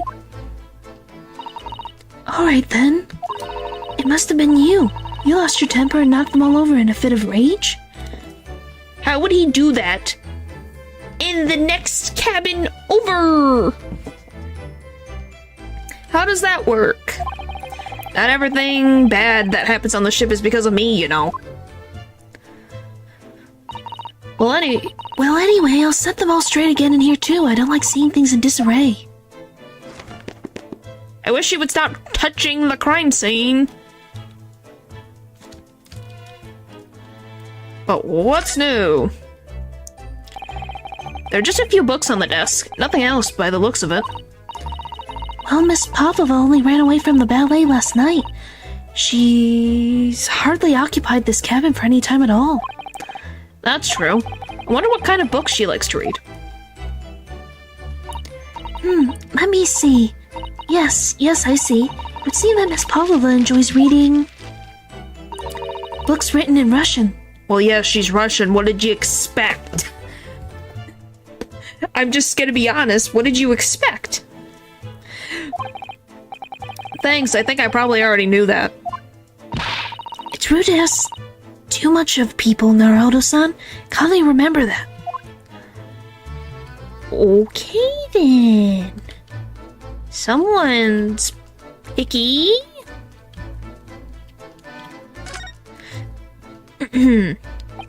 So this ventilator connects to Kazuma's cabin next door. Yes, although what a foolish shipbuilder must be to open a ventilator into another room. Maybe. It's so that if there's a gas leak next door, the occupant of this cabin would notice and raise the alarm. True to pretend to know things when you don't. Yeah, that is true. I don't know, I think it's just a back and forth thing going on. Or the occupants of both cabins would die of gas poisoning. Yeah, that is true. That is a possibility. What do you mean a possibility? That would be more than likely. Anyway, last night, Kazuma wrote that he saw a speckled band coming out of this ventilator.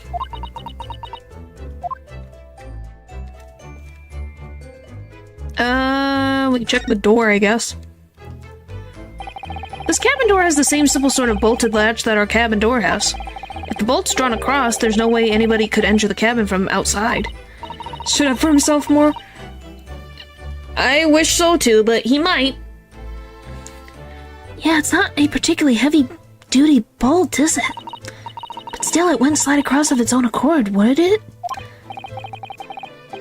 No, and the door is made of metal, so there's no chance of trickery using magnets to unbolt it from the outside. And it seals up perfectly, too, to stop any seawater coming in. So you couldn't use the method you told me of passing the thread through a crack a crack around the closed door either. I seem to know a lot of tricks for opening doors. I'm starting to see why they suspect me.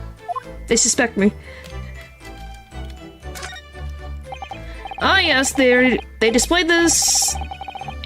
They're displayed in this cabin too. Look, the SS Bureau's rules of passage. Passengers must not keep weapons or other dangerous objects in their cabins. Pets are also strictly forbidden. I suppose Miss Pavlova realized that she needed to keep the contents of her case a secret after reading this. Her special friend, I mean. I wonder where her friend has disappeared to now. She's probably having fun exploring the ship, I'd imagine. I would hope not. I just hope Seaman Stroganoff doesn't find it and throw it overboard. Oh, yes. So do I. Is there anything else? I guess the plate. I wonder what this little saucer is doing on the floor. Yes, it doesn't look like it's been dropped. More like it was put there deliberately. Do you think there could be a leak in the roof just above here? What? A leak? Is this ship quite safe? I'm sure that even if there was a little leak in the roof, it doesn't mean the whole ship is going to sink. No. You're right. Of course you're right. She's really trying to persuade herself, isn't she? Okay, I can go over the next direction.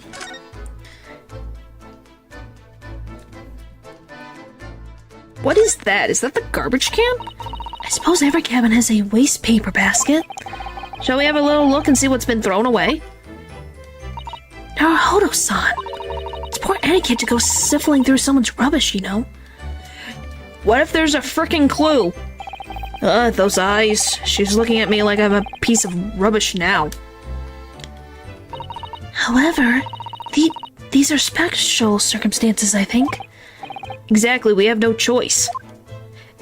And why is that a big deal? My gosh, you guys. Oh, you guys are ridiculous. There we go. Hello! There's hardly anything in here at all. Oh, well, that's... Hey, I'm happy for you. That's good. Wish I had the same luck as you. What did you do? Huh, I wonder what you did. The Russian guy was actually a woman, and was also the ballerina that was allegedly kidnapped. So yeah, we're dealing with that right now. Oh, and Kazuma's cause of death was the breaking of his neck. So someone broke his neck. Oh, well, that's a little disappointing. Alright, what about these? It It would seem this teapot is empty. So the natural conclusion is that the Russians are very thirsty people. Or because Miss Povolo only came into this cabin last night. She hasn't had the chance to make any tea yet? I mean, to kids in high school. I applaud you. Good job. That is really good. That's really, really good. I mean, it could be either. Definitely that you're excessively thirsty. It's definitely that they're excessively thirsty. I'd lay 1,000 to 1 on it. You're rather obstinate, aren't you, Naruto-san? Is there anything else in this room? Like, I've checked the desk. I don't think... Anything else on the ground? Nothing with the light. Maybe the bed? Is there something on the bed that I haven't seen? Because I'm not finding anything new. No, that count. Oh, I guess the bell. They're busy. Yeah, that can happen. Well, yeah, if you have a second job, that's gonna happen. There's one of these next to the bed in Kazuma's cabin, too. Excuse me, there's one of these in Kazuma's cabin, too. Yeah, it's a bell cord. I can't resist it. I can't resist.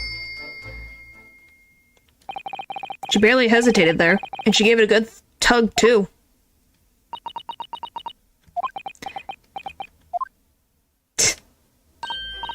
No, I didn't actually expect anyone to come. We don't want them to. We're trying to investigate in secret. Okay. What about now? Anything? Anything? Anything at all?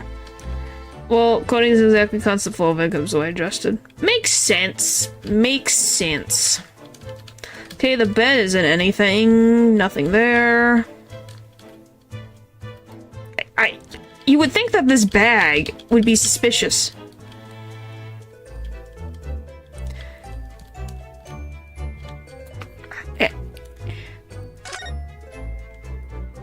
And these aren't going off. No lights. Checked that, checked that, checked that. Finally a break, oh my gosh. Where the heck am I supposed— There's nothing! Ah, frick.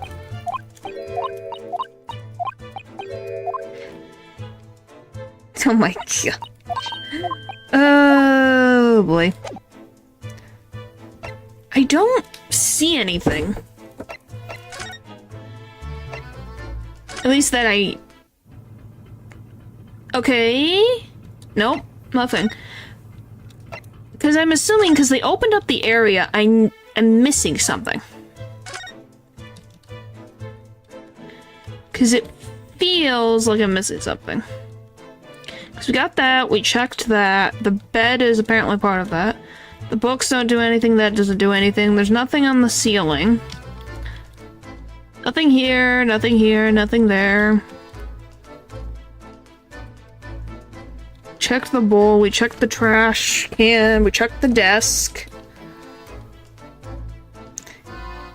The wardrobe. And that's as far as I can go. So what am I missing? Because I've gotten this, the table doesn't light up, the chair doesn't light up.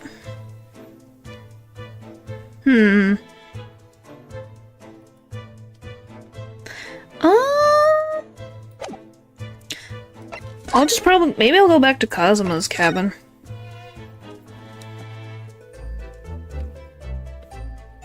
Maybe he was...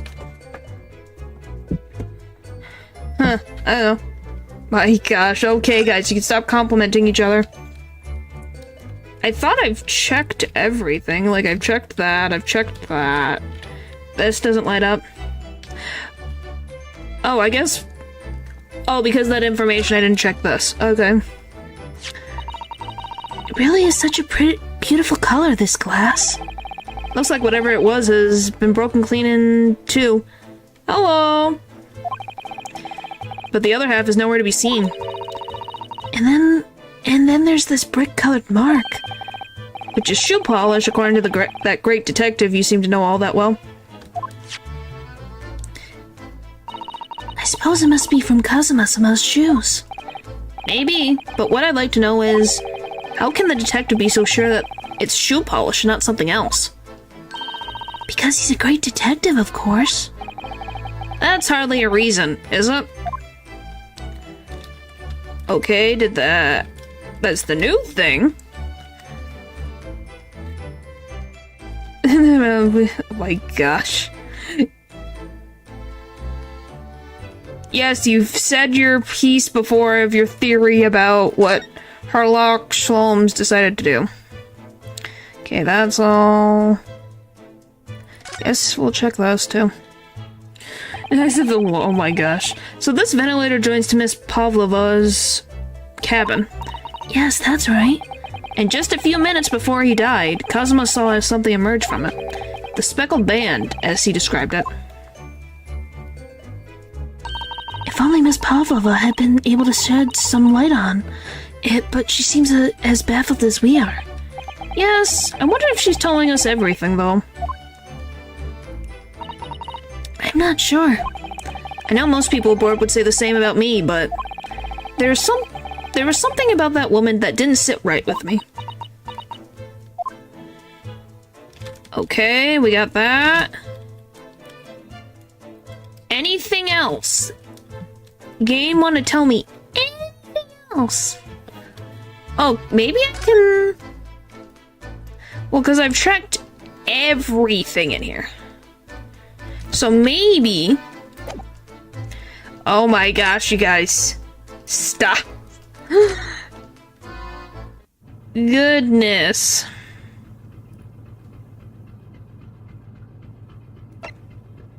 You're not gonna... I've checked everything. There's nothing. I guess I can check the outside of this door again. Miss Pavlova's cabin. This could be our chance. What? The burly sailor doesn't appear to be around at the moment. We could investigate every last inch of that cabin. I'm not sure if we could go that far, but we could certainly do with looking around more. I'm sure we could learn something. And that. So this is all the same. What if I...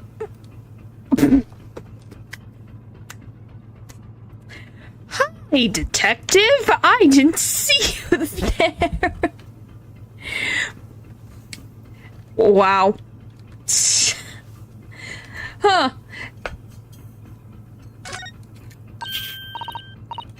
Oh, it's Mr. Shlomes, look! Well, you never know where he's going to turn up next, do you? Nope. He seems to be stealing a look at something as he sings to himself. Oh, so it really was him singing. Tra-la-la-la-la-lay, I did the great detective way. That may be it. Oh my gosh. He's still singing. Do you think he hasn't noticed us? Or he's simply in extremely high spirits. Yes, there were times I'm sure you knew when the yard bit off more than it could chew. And through it all, when there was a doubt, it's luckily her luck was about. Oh my god, she rhyme.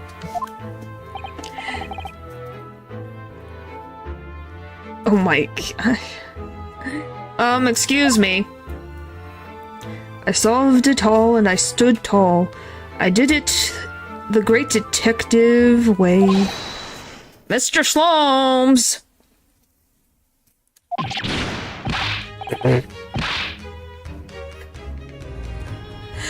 Oh, he's slightly annoying, but slightly a delight. What is it? You want to fight him? Honestly, interrupting a fellow when he's singing, and I was just about to reach the climactic finish.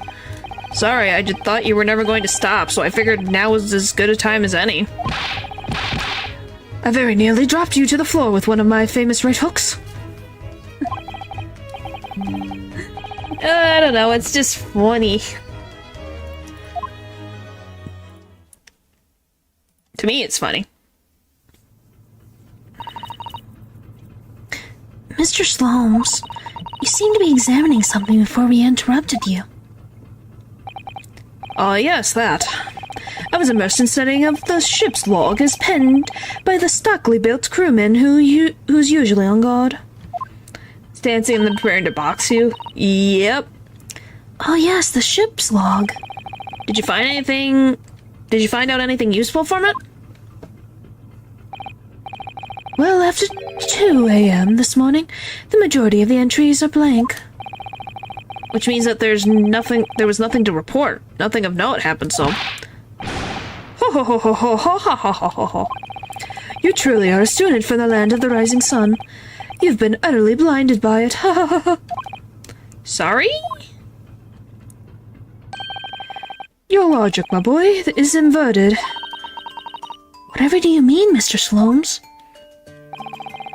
Observe the other pages and all shall become clear. It would seem the same crewman often stands sentry in this first-class passageway. And he has an almost religious practice of recording nothing to report every half hour. So because it's blank is very suspicious since he has nothing to report on every other entry when nothing happened. Yeah, that is suspicious. Oh, he writes that in every 30 minutes? Nothing to report? Precisely. Put it simply, the crewman writes nothing to report when there is just that. And yet... The ship's log from last night is largely blank. He didn't even write nothing to report. Do you mean...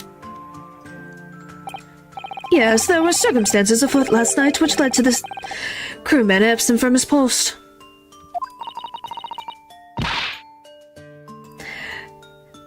What kind of circumstances? What happened? Yeah, you can take that pause as you will. That remains a mystery for now, but we can be sure something significant took place. So significant that it caused this... Goodness, coughing.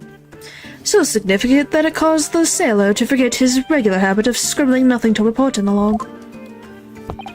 These are important details I would stake my life on it. You must log the ship's log in your mental file. Entered into the court record. Is it a new voice? I guess technically it's a new voice. It's kind of like the regular British voice, but an octave up? Because of those little pauses. Yep. Now that deduction was worthy of a great detective.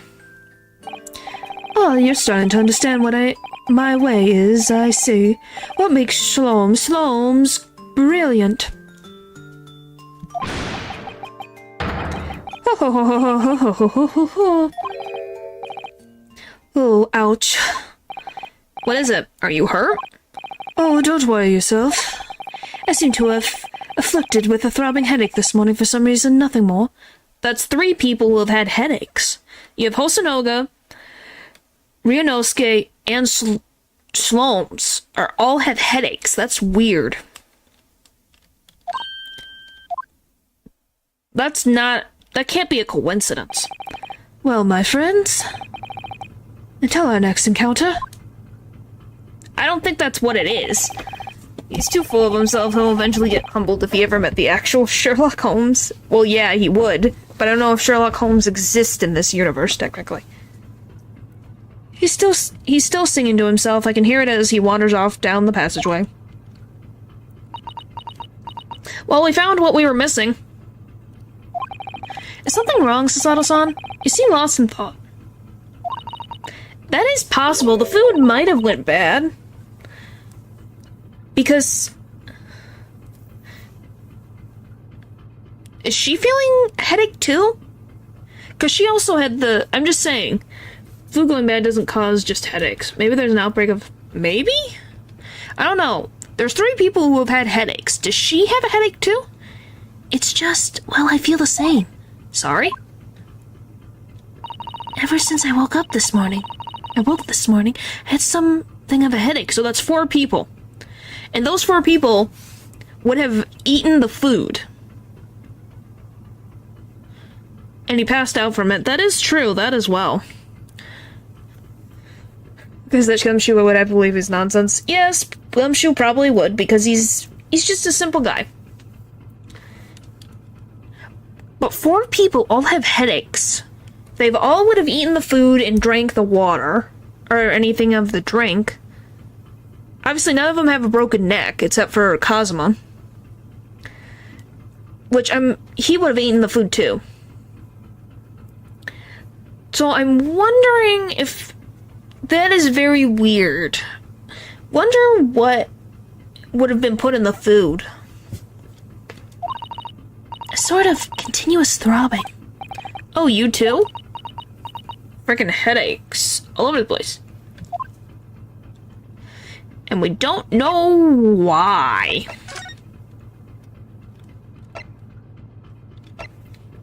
I think she would be arrive at her luck, but no, his flashiness would have him fooled. Yeah, probably. This is empty, that's empty, nothing else there. And alright, so we have checked everything here. Maybe we'll go back into her cabin. Maybe something will happen. Oh, a phone's going on? What's that?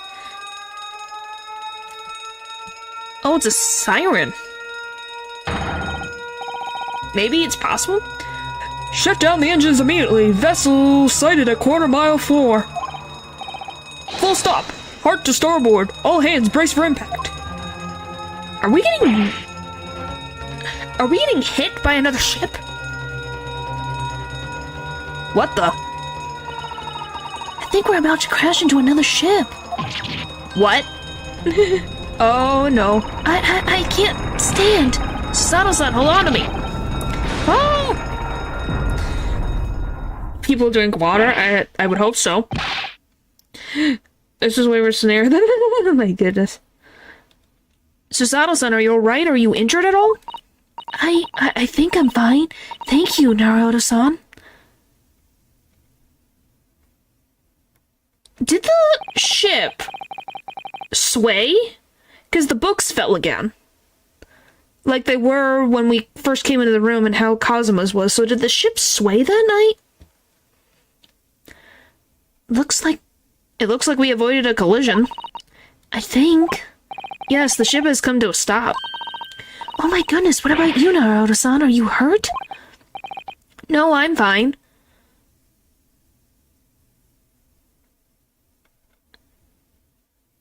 I don't know. I'm just thinking... Well, because allegedly they didn't stop.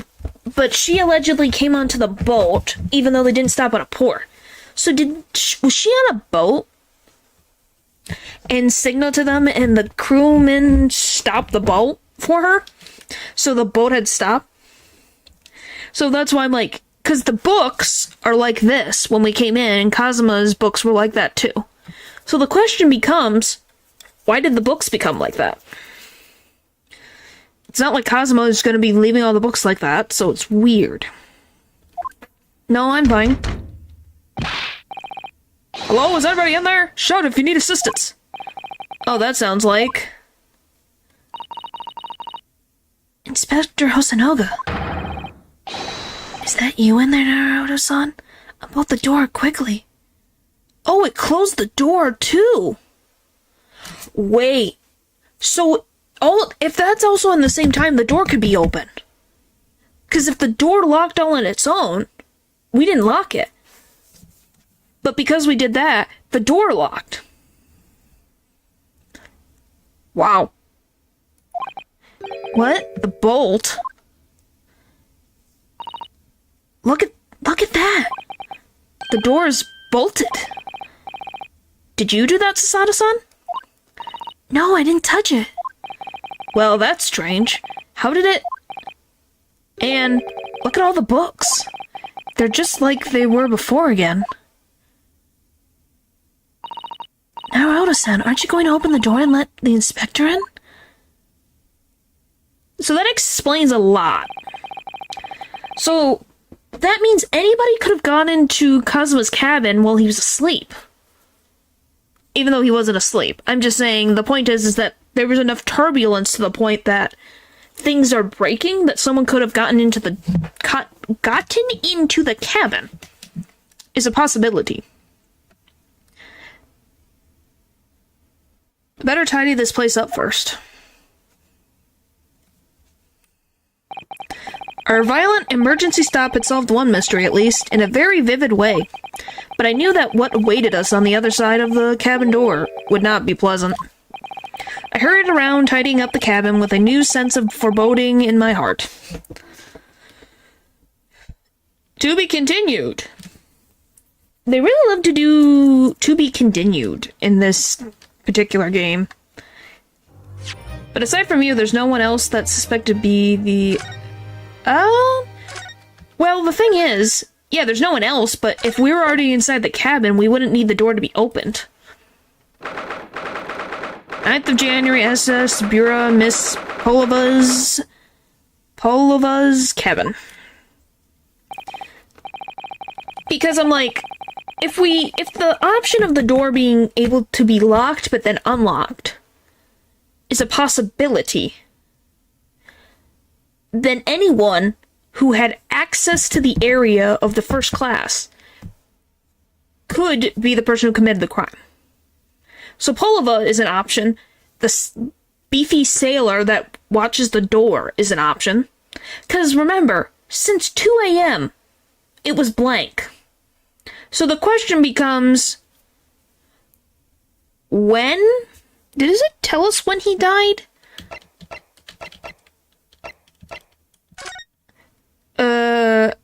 Okay. So, victim, male, Far Eastern, time of death, sometime between 1 a.m. and a little past 2 p.m.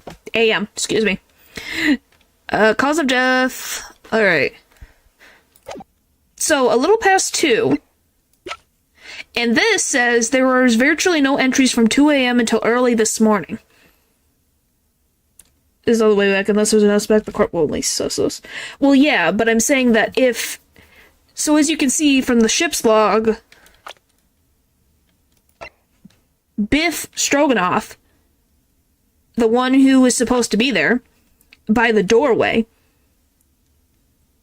by the door to the entrance to the first class, he wrote nothing for 2 a.m. until morning. And Kazuma, Kazuma's cause of death was a little past 2 p.m. a.m. Goodness, I can't... There's a very big difference between a.m. and p.m., and I keep messing it up. Between 1 a.m. and a little past 2 a.m. Yeah, he's definitely important enough to have a record, but yeah, I'm suspicious of him at the moment. I'm a little more suspicious of him because he is the one who would be watching the cabin. The 2 cabins, since the door is going to be right here, he sits here, and then you have the 2 cabins right here. He could easily go without anyone seeing him. Yeah, and it got by blunt force, too. And he obviously... This Biff guy is very strong. And he's in charge of security around the first class cabins. So he would fit the description pretty well. And if he's also someone who works on the boat, so he would know that the locks don't always stay locked by turbulence. That's my guess. Somehow the door to the cabin we were in ended up bolted after we made an emergency stop. Sasano-san took a deep breath, then gently slid back the bolt. That is true. What are you doing, Miss Pavlova's quarters? Oh, you both look unhurt. Good. Yes, we're fine, thank you. What on earth happened? We heard something about how we were going to collide with another ship. Yes, it appears to have been a false report, though. He got beat up by the captain. Oh, how did that happen? There's a dense fog outside, so it's extremely difficult to see. Someone must have thought he saw a ship ahead. So if it's a false alarm and they're covered in fog, it would also make it easier for someone to do a false report.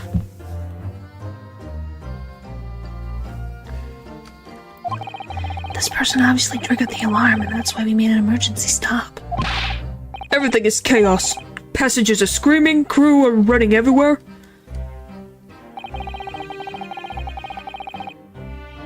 This first class area is the only quiet part of the ship at the moment. Oh, I see. So someone triggered the alarm. Does that mean that someone pressed that button outside?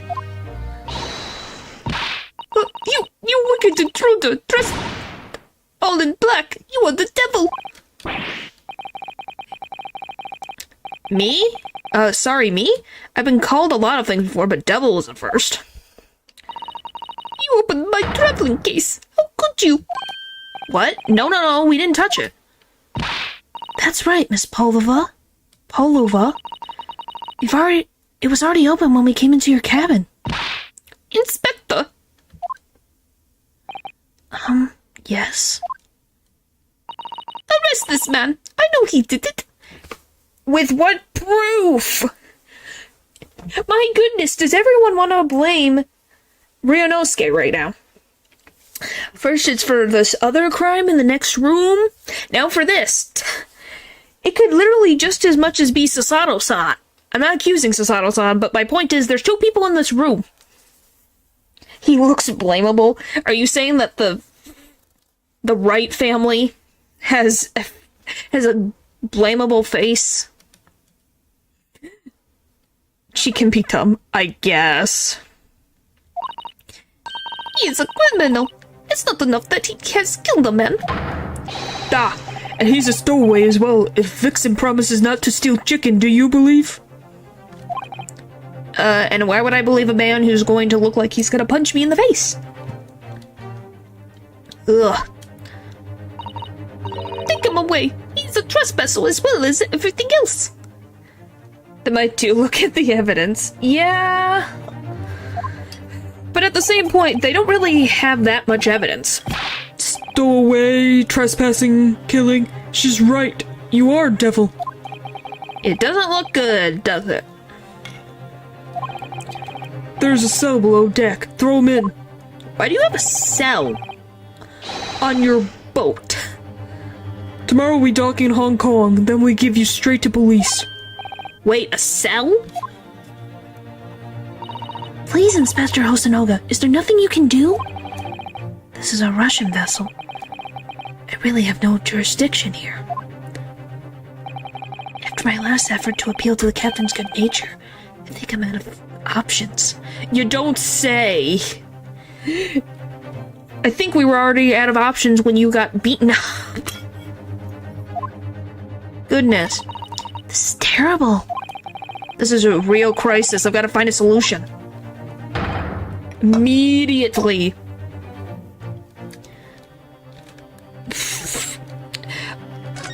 Frickin' Ryunosuke cannot catch a break. Alright. Examine? You've got yourself into a difficult situation here. By entering this cabin uninvited, I mean. Sorry, I was just so desperate to find a clue. I'm afraid there's really nothing more I can do to help you. If I push my luck any further, a punch to the face will be the least of my worries. Yeah, I'm gonna be honest, I don't want you to be injured any more than you already are, man. I'm really sorry. I have to take responsibility for giving you the freedom to investigate Miss Polova's cabin. Now this has happened, I have to report to the captain at once. I really need some help here. I need a savior to rescue me from this crisis. Is it gonna be the detective? Is the detective gonna be our helper here? Please, just give me a little more time. Yeah, I know she isn't disguised anymore. I guess they just It tells you that he knows that that he called her Miss Polova. So obviously, he knows who she is. I do nothing for you, except show you to ship's prison cell. Ugh, thanks, but no thanks. But I'm innocent. I didn't kill anyone. Doesn't know she's here, so yeah. And trespassing and stowing away? What is she doing then? You're blaming all on me, but isn't she also a stowaway? She's admitted it herself that she was a stowaway on the boat. So why is everything being blamed on me? Excuse you. When were you judge, jury, and executioner? Because you're not the captain, buddy. Goodness, sorry. I am just getting annoyed with people. Oh my goodness, oh my goodness, oh my goodness, oh my goodness, oh my goodness, oh my goodness. Well, you know, sometimes life can lead you down some unusual avenues, and well... Enough, you are guilty. Ship's cell is only fit for you. I mean, it was spot on. Yeah, it is true. Well, thank you. I'm just saying, we're dealing with a type of dichotomy here. Is it because she's a woman that we're having this issue? Come on, there has to be someone. Some savior to rescue me from this crisis.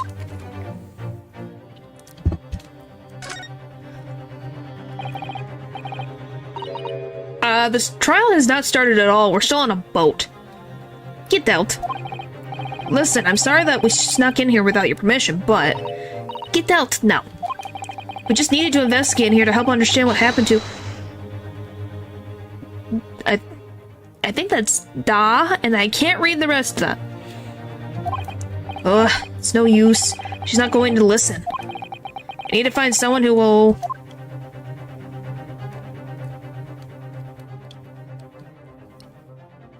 What do you want me to do? I just need to keep calm and focus on the task at hand, which is investigating. Don't touch my things! You want me to show you where crawfish hibernate? Hiya! Mr. Naruto, what do you think you're doing? Wow, everyone's attacking me, and I was just starting to think she was my friend. Great! Is there anyone who can help me out of this mess? Really? Okay. What do you want me to do? What am I supposed to do? I somehow doubt we shall be able to leave here. What am I supposed to do? There's nothing. I can't even present evidence. I have two options here. I can't move, so something has to pop up. Maybe over here.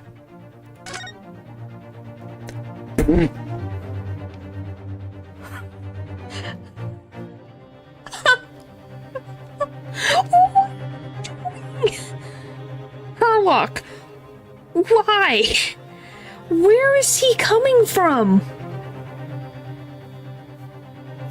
Like, what the frick? Is he a monkey? I feel like he's a monkey. What the? What are you doing up there? Yeah, I guess he does. And he's got the tiara on his head, too. Mr. Slomes? Naturally, I was analyzing a weight of 20,000 rubles. Feels like on one's head. You'd at least expect it. I don't know, I forgot. I didn't think he would be hanging up on the frickin' up here by the coat hangers. I can't believe it held its weight. Have I not told you that as a detective it is my business to know what other people do not?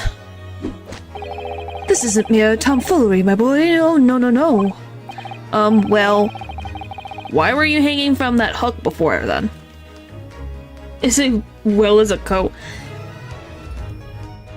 I don't know about that, but okay.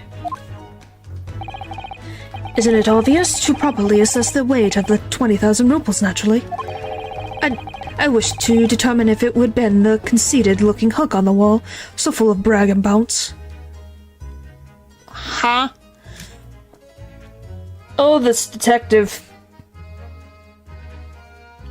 I guess technically it worked. I guess they were more focused on me and Sasado-san than him, but you know. Who knows when he came in here? Ugh, I never know whether to take this man seriously or not. You can do both. Both is an option. You again. The great detective. Oh, Inspector. I confess I've been looking for you. Present one? I don't know, I like Gumshoe. He's a sweetheart. I have something to report to you most urgently. Well, you might try looking for me somewhere other than a hook on the wall next time. What is report? Speak. An urgent report from a great detective can mean but one thing. Yes. The case of the curious murder that took place last night here on this vessel, the steamship Buria, has been solved. By me, naturally. What? Really? Yeah, really? Yes, I have eliminated all other possibilities. No other explanation exists. So allow me to illuminate all your minds. Before you do that, I'm gonna save, because I feel like you're gonna take frickin' forever. So I'd rather save now, before I give myself too much trouble. For I am about to reveal my great detective's greatestly admired great deduction to the case.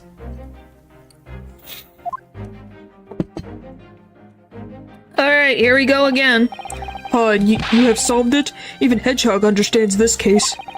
We all knew who was responsible for killing Student Boy this morning. When we found criminal in wardrobe. It is the stowaway, and he has handcuffs to prove it. I didn't do it. The trouble is, there doesn't appear to be anyone else who could have killed the victim. Oh, there's plenty. There's at least 2 people, but there's one more likely than the other. Because as everyone knows, the cabin was bolted shut from the inside. That means the culprit must be someone who was inside the cabin. Yes, it's what's called a locked room mystery in detective stories. The locked room. That is point. The room was locked. Well, I can't deny that. There's no way the bolt could have been drawn across from outside the cabin. You're quite mistaken. The cabin next door is not a so-called locked room at all. What? I figured it out too! Oh yes, there is another entrance. An entrance used last night by the culprit in order to gain access to the cabin, despite the bolted door. What other entrance? We never discovered one. Why, it gapes open-mouthed at you even as we speak. The ventilator, man. The ventilator? Yeah, you think this is funny? I can't even put my arm through that hole. That's because your arms are as thick as tree trunks. You're suggesting that the culprit entered and left the victim's cabin through that tiny opening?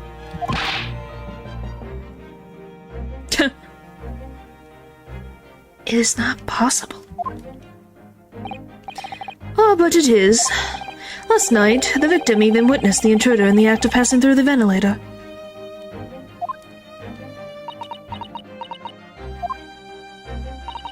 Mr. Slomes, do you mean... Are you referring to the words Kazuma-sama wrote in his diary? 1:23 a.m. Can hear a faint whistling sound. 1:35 a.m. What looks like some sort of speckled band is dangling from the ventilator grill. Yeah, it's gotta be a snake, but I'm kinda curious how everything pulls itself in together. Precisely, my dear madam. What does it mean? What is this speckled band? The answer to that particular conundrum is in this very cabin.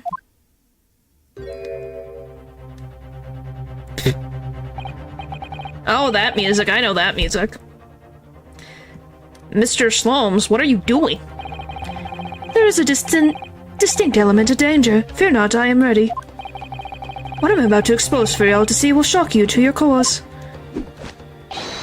Behold. Ah! Ah! What the? Oh!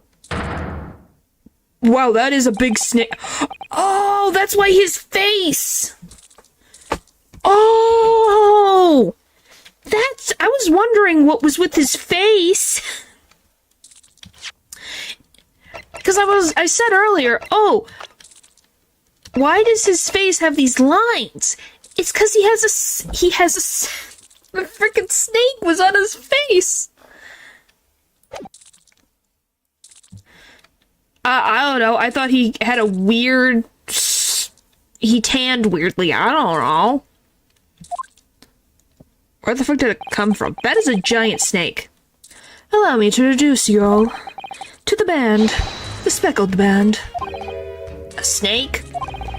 Indubitably. Oh my... Ah!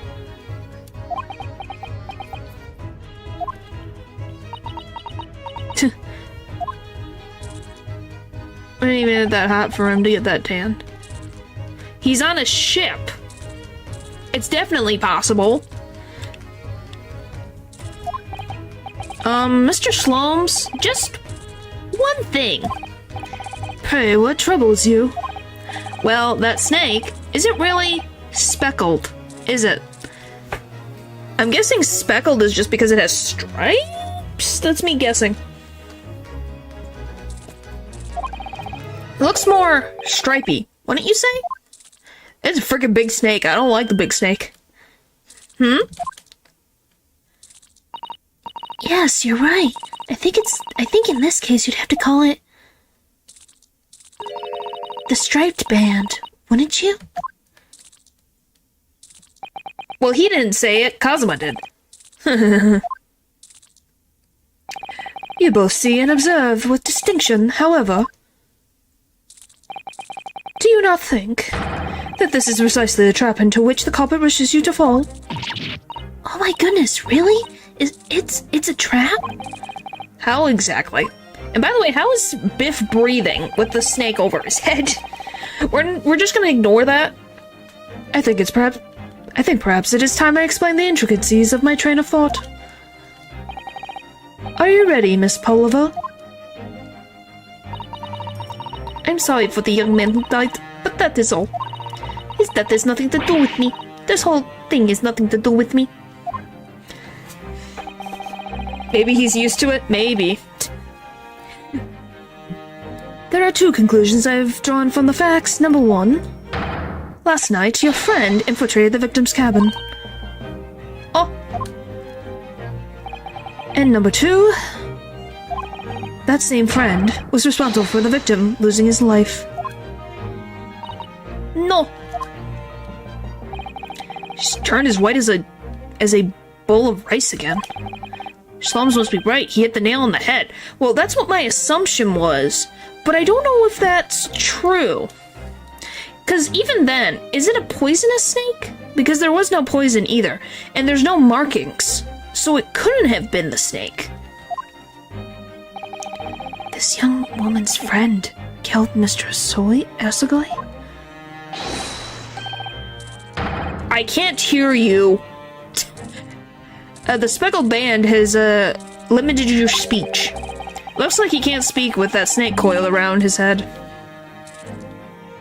Yeah, I would assume it would also be a tamed snake, because obviously this guy's not dead.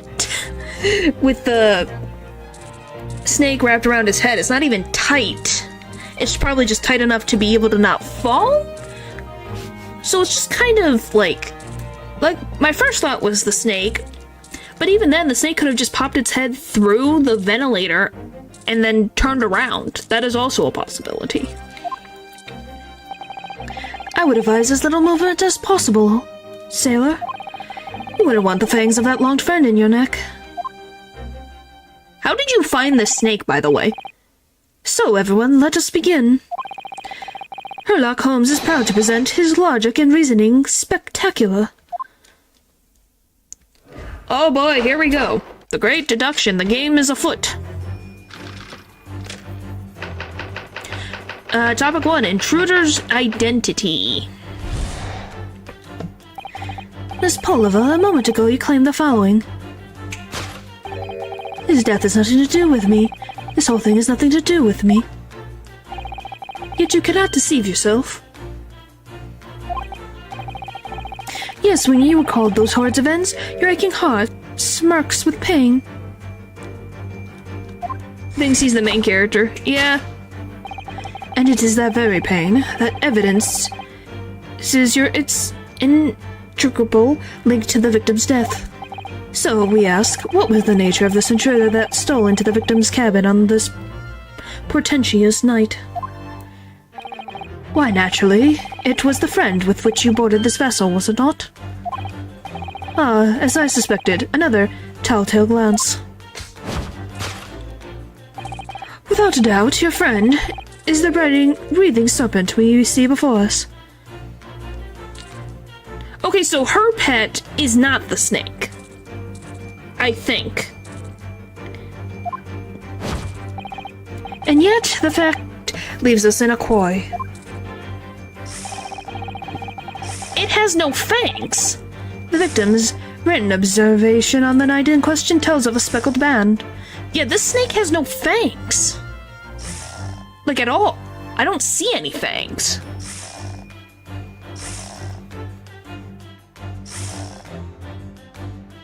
Like, I'm surprised. That's a snake with no fangs at all. So, even if poison was something, which it's not, it can't do anything. Whereas, regrettably, this specimen's markings do not fit that description in any way. What explanation can we give them, pray? What was this sight that fell behind the victim's eyes last night? She's holding her pocket. So is her pet in her pocket? No, don't look at me. This has nothing to do with any of this. Oh, but it does. You have the answer to this quandary even now hidden behind your back. Yes, that's what you are trying, but failing to conceal. Can only be snake-slugged skin. It's a tail, I think. Evidently, after the subtle and horrible crime, this most deadly friend of yours shed its original skin, no? I don't know what you are talking about. Last night, through the ventilator visible in this cabin, your then speckled friend slithered next door. Using the bell cord on the other side of the bridge. Other side is a bridge. The serpent silently descended into the victim's quarters. And in the dim light appeared to be the young gentleman who was about to lose his life as a speckled band.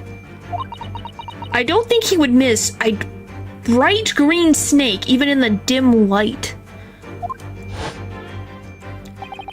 In summary, the nature of this friend of yours, which last night infiltrated the scene of the crime, is a rare breed of snake, whose markings change each time I think it's supposed to be sheds its skin, but folds its skin? I don't think there's a snake that exists that its skin changes when it sheds. That would be weird. A snake so dreadful we can only imagine it would be found in the deepest depths of India. Has she even been to India? A beloved speckled snake. And we're still going. How Mr. Osagoi died. Moving on, we come to the heart of the matter, the grim demise of the victim. I'm gonna drink some more water real quick.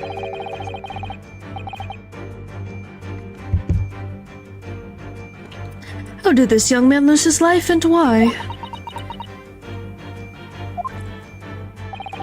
According to the data of which I have been appraised, it would appear there was no visible signs of injury. Okay, she's shocked by that. But yet, even if he strangled him, wouldn't there be markings? So how the frick did he die? I'm so confused. Because if he was choked, where they broke his neck, wouldn't there be markings as well? So how did his neck break? What happened to my chat thing? I guess I just can't win with this, can I?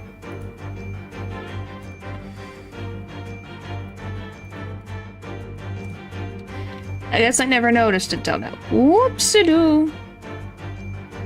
Guess we'll just... I can't win with this thing. Okay.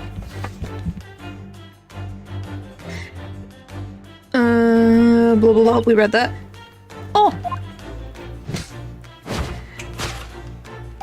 In fact, the circumstances of the victim's death can only be explained by a tab of venom. There's no poison, buddy. Now, if we take that as fact, we can reasonably imagine that there remains some evidence to affirm it at the scene of the crime. Oh no, could that be? Yes, an examination of the deceased body will prove the cause of death conclusively. The almost, but not quite, impersonable puncture wounds left by the victim's fangs will seal the truth. Yes, the vestige of the snakebite delivered by your terrifying friend. This makes no sense. What? What? What?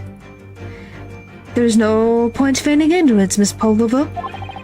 After the incident, you endeavored to hide everything, didn't you?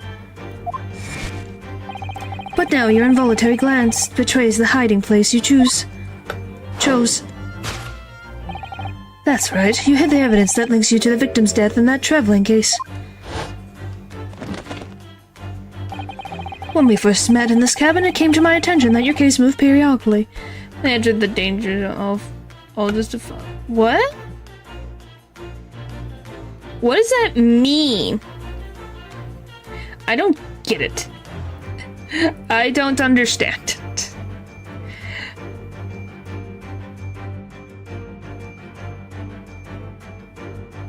I'm like, what? Oh, boy. Your serpent assassin was restlessly inside, no doubt.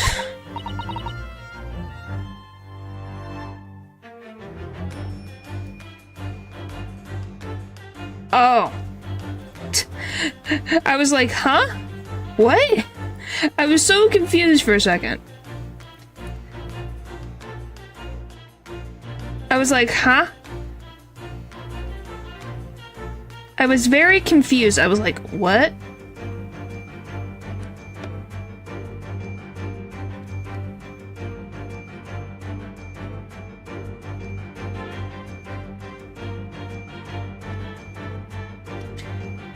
I was gonna be like, what?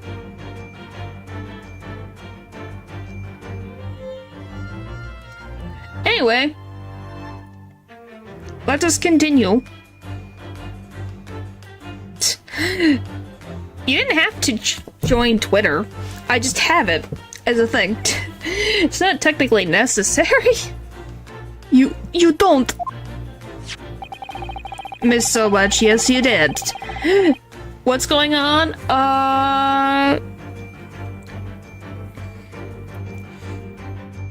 Herlock is accusing the snake of... Wait. Ugh. My goodness, my brain. I've sacrificed my sanity. You don't need to be out there if you don't want to. To assume that a snake killed Cosmo. It's telling that the victim made a note of a low whistling sound that he heard minutes before his end. But we found the snake. Like, the snake's here. Well, yeah, what did you expect Twitter to be? I'm just saying, you don't have to be on there. I'm on there to look at art. And maybe post things once in a while, but that's what I do. That was your signal, was it not? The sound you had used to train your serpent friend. Train? You'll see it in a sec. Indeed, you put the serpent through this ventilator, and wait, after a period you summoned it back with a whistle. You couldn't know if the animal had done its duty, so you would listen for signals of life next door. If the victim appeared not to have been dispatched, you'd release the snake once more. Get up to speed, please. See, there's the snake.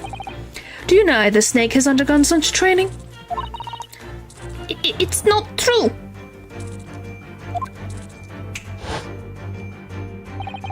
Having slithered through the ventilator and down the bell cord, the creature needed only to sink its fangs in once. And its venom would course through the victim's fangs, ending his existence forever. That is the true nature of the speckled band that took the poor young man's life. There can be no doubt. My logic is infallible. Well, that's his assumption, which you obviously know is not true. Slomes thinks he's him and tries to solve the mystery. Yep. Thus concludes Herlock Sloane's great deduction of the speckled band. I want to call it spectacular.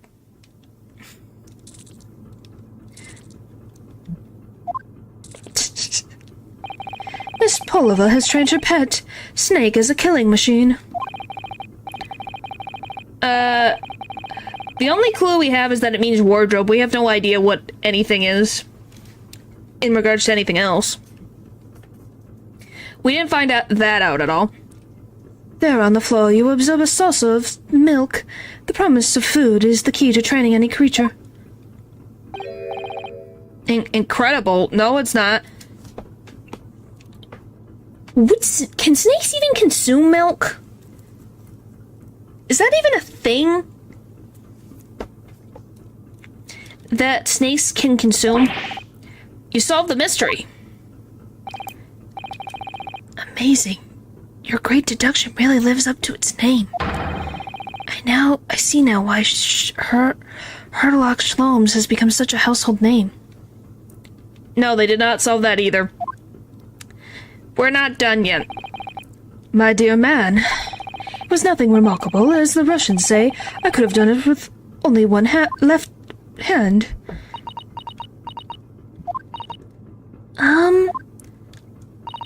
Could I venture an opinion, Mr. Sholmes? But of course, what's on your mind? It's just about your deductions before. Some things don't quite make sense to me. I welcome questions as to my method, and will answer both loudly and proudly. Oh, well, good. First of all, snakes are egg-laying creatures, part of the reptile family. What's Shlomes? Shlomes? I'm just saying, that's how it... Shaloms? Which sounds more French sounding. Shaloms,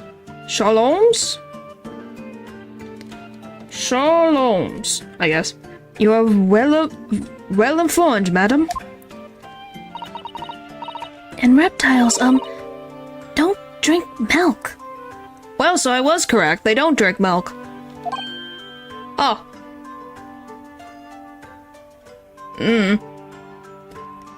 Fine, you want me to look up this name so bad? Well, because I'm thinking of Sherlock Holmes. So it sounds like that. Sholms.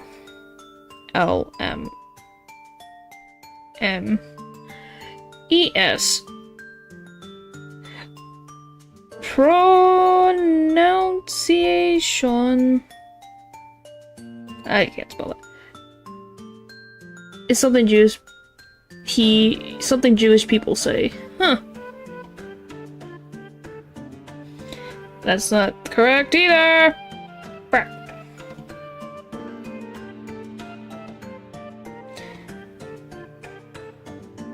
Okay, so... Ah!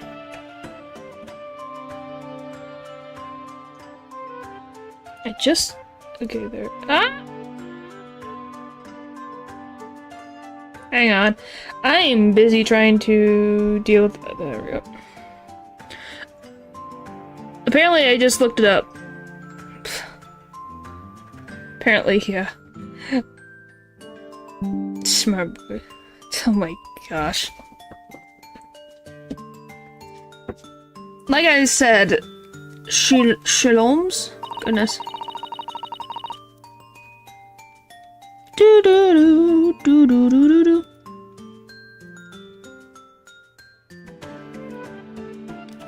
Alright. Alright. It's really only mammals that like to drink milk, you see. So, I'm not sure it would be possible to train a snake using milk as a reward. No matter, no doubt Miss Polova used some other tree to encourage her pet to do her bidding. Well, where is it then? Milk was merely an example. The logic holds. Well, there is something else. Snakes have no ears.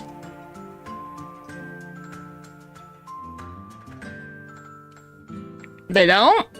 Or does this particular snake not have ears? Oh. Yeah, so I'm not sure it would really be possible to signal to a snake by whistling. But madam, what of the tales from Arabia? I'm gonna smack my forehead. Arabian Nights is not completely accurate to everything. Goodness. Have you not heard of the snakes that dance to the sound of a flute? I think perhaps the performers play their music in time with the snake's natural movements. Oh, I see. No hands, no feet, no ears. Those creatures are so inept as to be practically useless. Don't take it out on the snakes, Mr. Shaloms. Shaloms. There we go. There is one other thing. You have more? Snakes use the scales on their bellies to propel themselves. So, I'm not really sure that snake could manage to climb up a flat bell cord like the ones in these cabins. Sesame came from Arabian Nights. I'm not surprised. It sounds like something that would come from Arabian Nights. Salam to you, too. Yes, salam.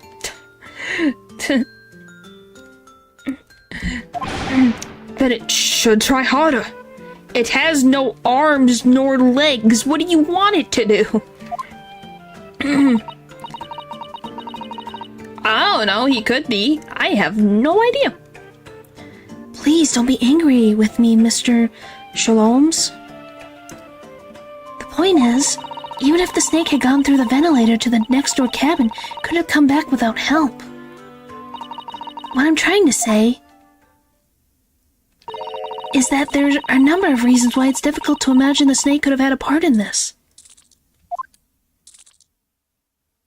Oh, he's so downhearted.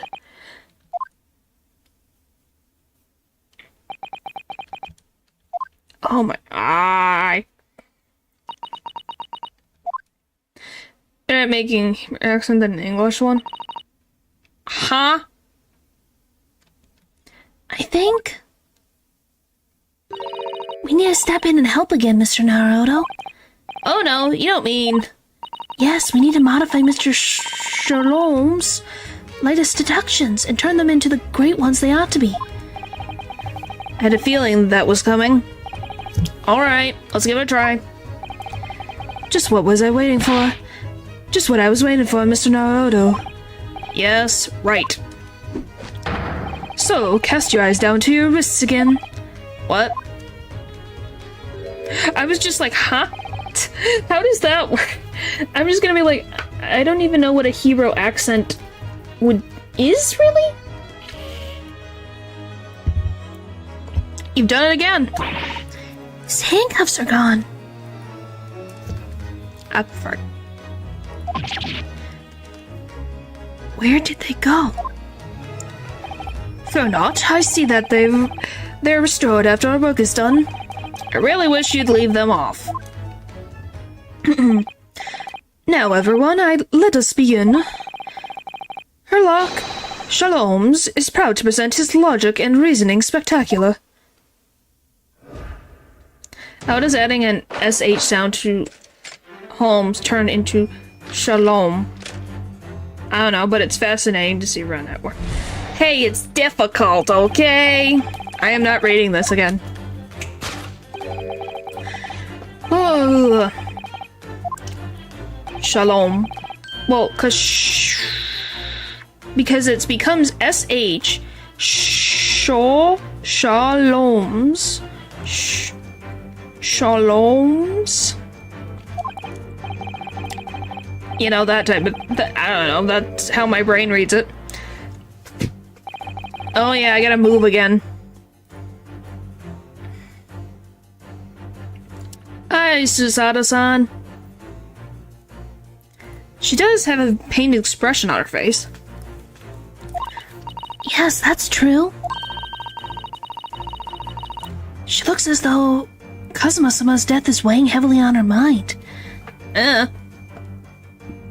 Hey, a living mind can be very interesting.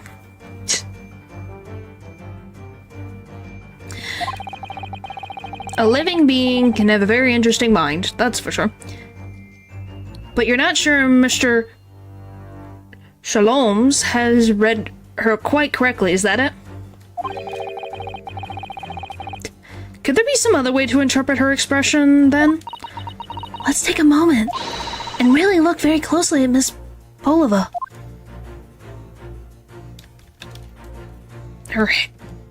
What's wrong with her wrist?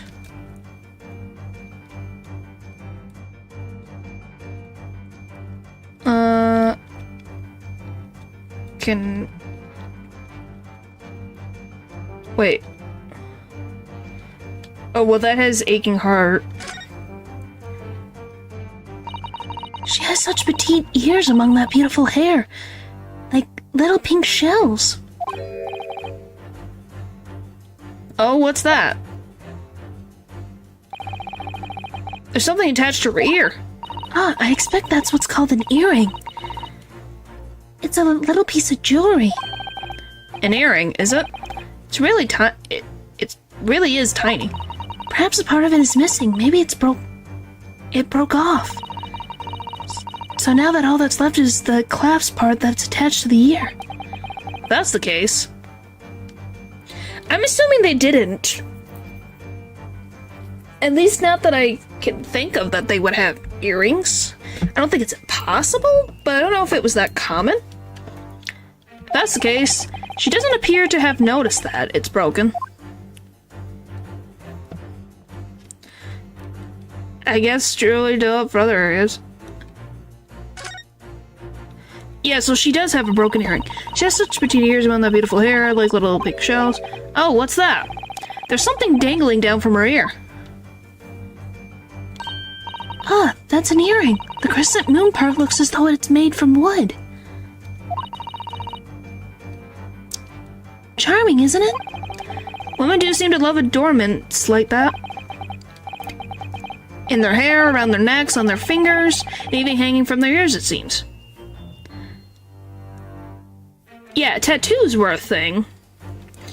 But I don't know about earrings, specifically. Well, jewelry is beautiful, Naruto-san. Well, the thing is, I tried to press on her arm. Oh! She got scratched! She is a cat! Naruto-san, look! That looks like a very painful wound. Looks like a scratch made by some kind of a small animal. And fairly recently, too. Well, whatever scratch her doesn't appear to be around here. Three Fang's sake. Well, I'm saying, look, it's a cat! It's a cat on her thing. So she has a cat.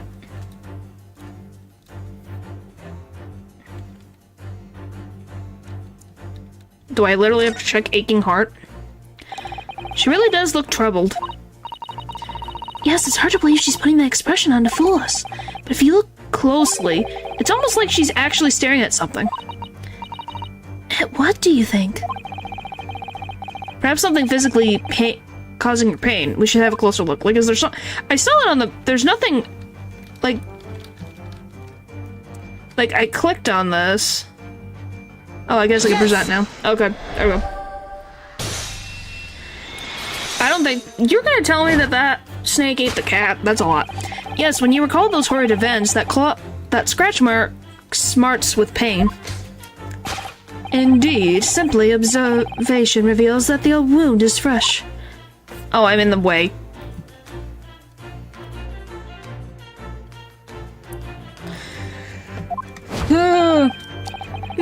Miss Polova, did you in fact receive that scratch? Sometime last night? Oh!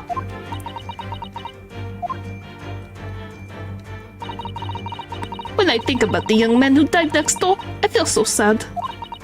And when I am sad, the pain from this wound is worse. And it is that very pain that evidences your inextricable link to the victim's death.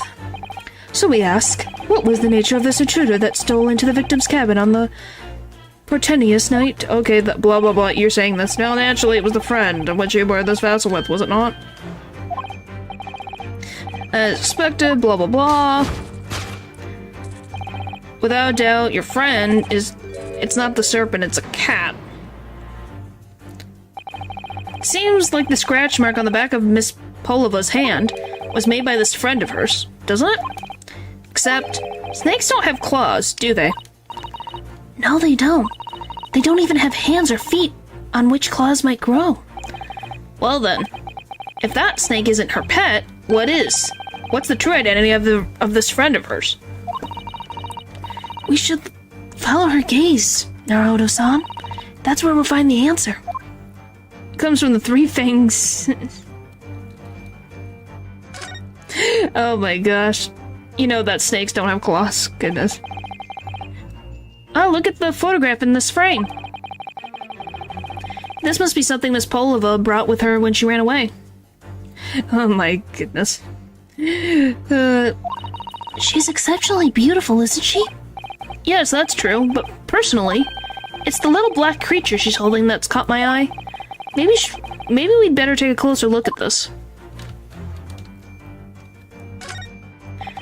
Look at the little cat Miss Polova is cuddling here. Oh, what a cute little kitten. It could vie with you, isn't it, couldn't it, Naruto-san, from the blackest outfit? Black kitten. And from the looks of this picture, at least, Miss Polova seems very attached to it.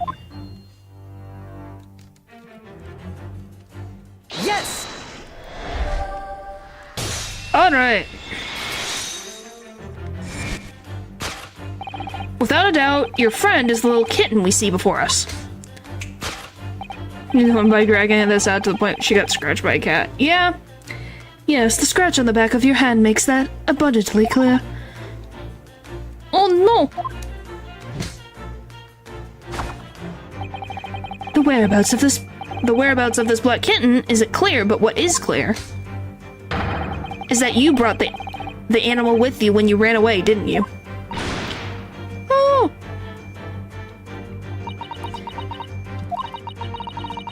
Daka is my best friend. I couldn't leave her behind. Daka would appear to be a Russian blue. And yet the facts leave us in a quandary. The victim written observations on that question tells us a speckled band. Where is less regrettably? The specimen's markings do not fit that description in any way. It's gonna be a mess, eh?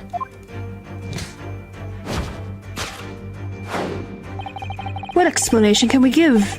Pray, what is the sign that falls upon the victim's eyes last night? Hanging out with Herlock. You just found out.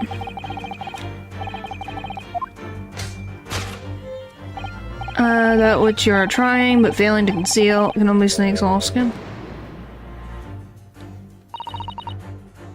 Alright. So this is a question. I could end it right now, or we could finish the deduction. So I either take a break and come back and finish the deduction, or we end here for the night. I need to know you guys' opinions. Take a break? Alright. I'm tired but down for the deduction. Okay. So like I said, I just need a few minutes and it'll go a while.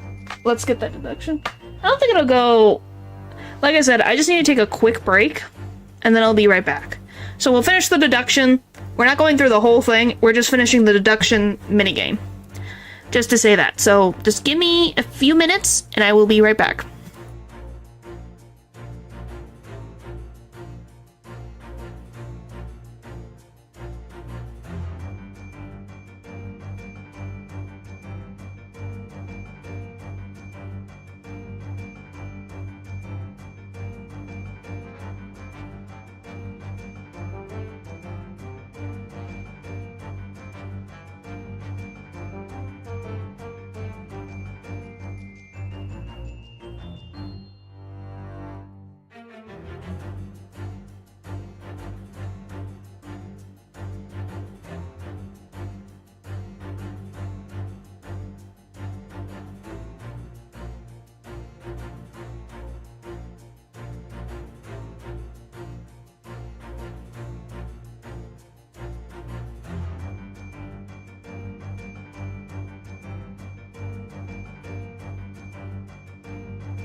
Hello.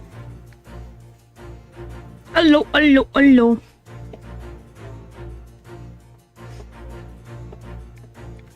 I am back. Okay. Let's finish this up. Did you see that? Oh, I'm in the way again. She took something out of her pocket and hid it behind her back. Oh, I see everything, guys. You have to remember, I do see everything. If she just left it in her pocket, no one would ever have known. Well, yes, ploys like that are Mr. Shalom's specialty. He's ever so cleverly forced her to reveal something. I thought deduction was his specialty, or maybe making me believe that was a ploy too. Anyway, I find it hard to believe that the skin of a snake... That's the skin of a snake. In which case, just what is Miss Polova hiding behind her back?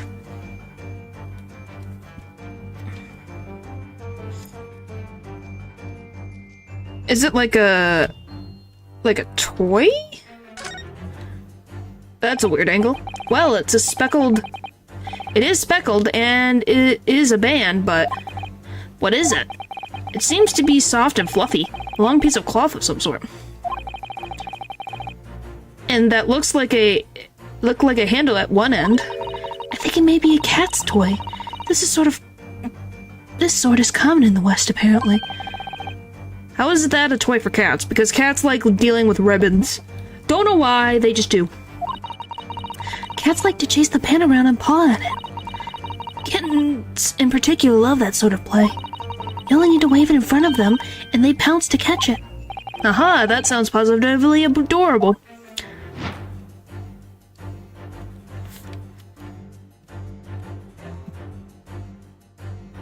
Yes! So the cat stole it and then went to the vent? Maybe? Yes, the thing that you are trying but failing to conceal is, a cat toy. Precisely in the true nature of the now infamous speckled band. Oh! And it was this toy that you dangled through the ventilator. You waved it around, I presume. Naturally, the victim could not fail to notice it.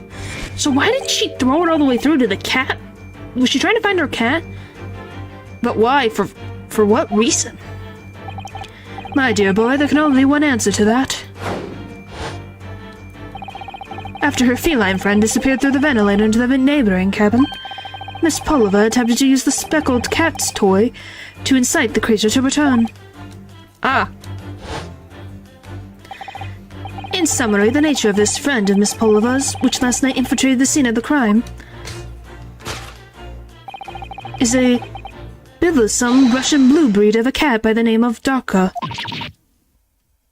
Huh. A truly troublesome feline. Young Darka is proven to be... She must be caged once found. You will forgive us for borrowing the photograph of your pet, Miss Polova? Okay, we got the photograph. The tiara she would wear on stage can also be seen. It was after I gave her food last night. That's when it happened. She scratched the back of my hand, and then ran up the bell cord. Before I could do anything, she had disappeared. Through the ventilator. Well, she can't crush her... That kitten couldn't have crushed his neck. Darka, she is so naughty. A beloved kitten. Alright, second one. Alright, let's finish this. Moving on, we come to the heart of the matter. The Grimm's demise. You! How did this young man lose his life, and why? It's been appraised. It would appear there was no visible signs of injury.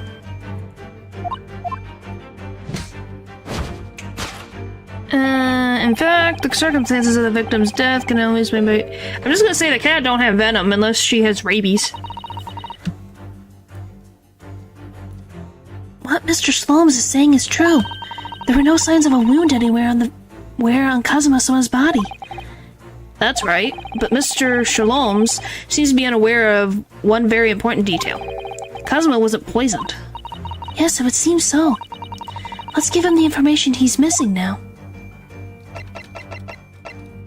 Yes! Post-mortem report.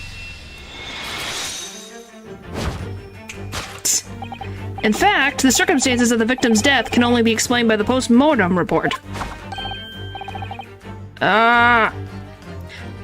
Yes, I knew it was one or the other. His neck was... Indeed, the breaking of the cervical vertebrae is fatal.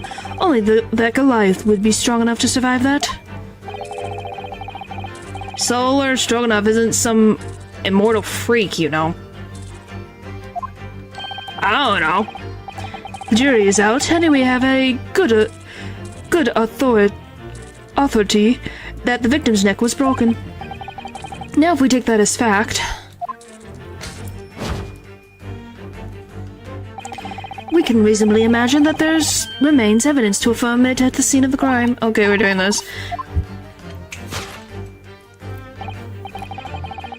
Oh my goodness, no, natural is not going there.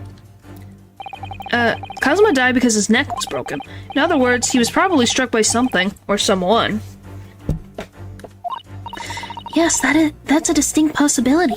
Oh, frick, I'm in the way. Presumably, Dakra didn't silently creep up behind Kazuma and deal a fatal blow. I suppose. It's possible that he had a fall and hit the ground awkwardly. Could have been a terrible act of misfortune that he broke his neck completely by accident. Oh yes, a bad fall could explain it. Dylan, you didn't do anything. It's hard to believe of Kazuma-sama, though. He wasn't a clumsy man. Well, we need to fix this deduction somehow. Is there anything from the scene that could explain what happened?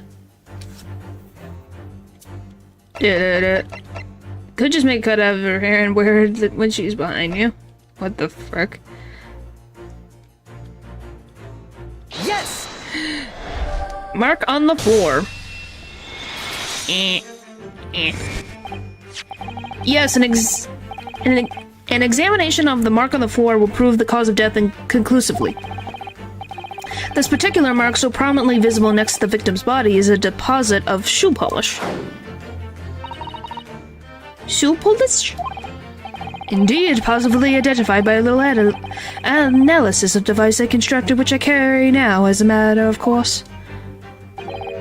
Beeswax, tallow, and dye were my results. The undeniable ingredients of shoe polish. Huh. And the color of the polish is a perfect match to the color of Mr. Osagoi's laced leather boots. Shoes, excuse me. Looking at this mark, it's not hard to imagine what happened. For some reason, Mr. Osagoi must have caught his foot at that point on the floor and tripped. Please, no. And by the dreadful turn of misfortune, caught his neck against some immovable object as he fell to the floor. Suffering a fatal blow to the spine, the victim's vertebrae shattered. In that instant, he lost his life. No! I don't know. I don't know anything about this. Is that really true, Miss Polova?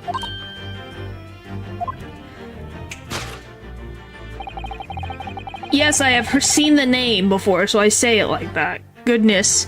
What about the evidence left at the scene where Mr. Osagoi lost his life? Yes, the facts are as clear as day to me. You did all you could to conceal the incriminating evidence. But now your involuntary glance betrays what you choose, blah blah blah. You have the evidence links you to the crime. Well, it's not the case. I don't believe it. Kazuma-sama merely tripped over and now he's no more? Can't be true, I refuse to accept it. I know it's hard to believe, but the mark on the floor does seem to suggest that's what happened. And if this part of Mr. Shalom's deduction is correct, Miss Polova is trying to hide some evidence that would prove it. Here in this cabin, somewhere in that direction that she just cast her eyes. Where, I wonder? Well, let's have a good look around. The answer must be here somewhere.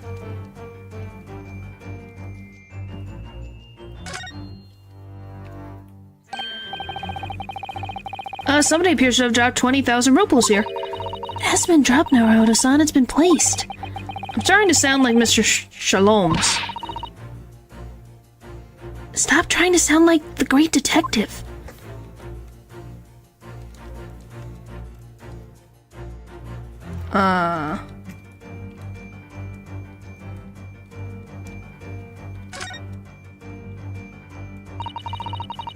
This is a waste paper basket. Perhaps all the first-class cabins have them. But Miss Polova only started occupying this cabin late last night. Presumably there's not much rubbish in there yet. Oh, what's that? It's a broken piece of glass, isn't it? Yes, it is. And I feel like I've seen it somewhere before. If it looks familiar, perhaps it's more than your mind simply playing tricks on you. Nothing too much. There's a cat. The Miss Polova's pet is a cat. That's right, you hid the evidence that links you to the victim's death in that waste paper basket. Oh. Here we have a fragment of some intricate glass object. It would seem one that has a familiar air, in fact. Is it the bell for the cat? Well, I wish you luck with that. Precisely, we found another piece of broken glass on the floor in Mr. Osagoy's cabin. And as you can see, the two pieces fit together perfectly. Oh no. I'm still stuck in the light. So, Miss Polova, shall we consider what this tells us? Why, it would be that part of this glass object, which was evidently broken at the scene of the victim's death, should be found in the waste paper basket in your cabin. Huh? Yeah, that's right. I think so, based on the things. You're well acquainted with this glass bell, are you not? I don't know, and that hushed Russian accent of yours won't save you this time, dear girl. Why? Because we have conclusive evidence linking you to the bell in question. What? Take it away, Mr. Naruto. Yes. The evidence linking Miss Polova and the little glass bell, that would be Yes! See? It's a weird investigation, I should say. It's not even a trial. If you look at this photograph, you can clearly see, hanging from Darka's collar,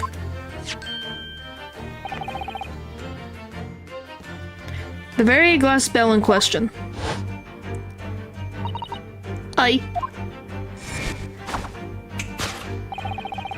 The truth has caught up with you, Miss Polova. The young man who lost his life last night did so after an truly insuspicious fall. And the cause of that fateful stumble? Oh my goodness. Your absent feline friend, Darka.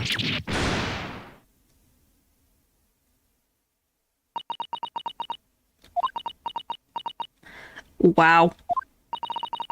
I couldn't tell anyone. I'm sorry. Death by tripping over a cat. What a way. Deduction complete. Elementary, my dear Watson. Alrighty.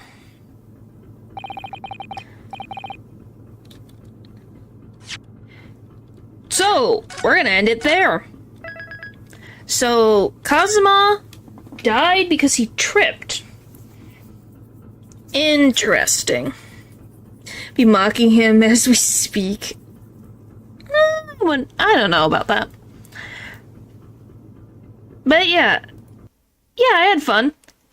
I don't remember what tomorrow is going to be. I'm not even sad about that. Oh my god. Investigating a case. Tomorrow is Endless Zone 0, so that'll be cool. That's the best way to go. To be, I'm like, imagine Samurai Blood looking at him tripping. But yeah, tomorrow is Endless Zone 0, so I will see you guys there. Thank you for watching, and I will see you next time. Bye!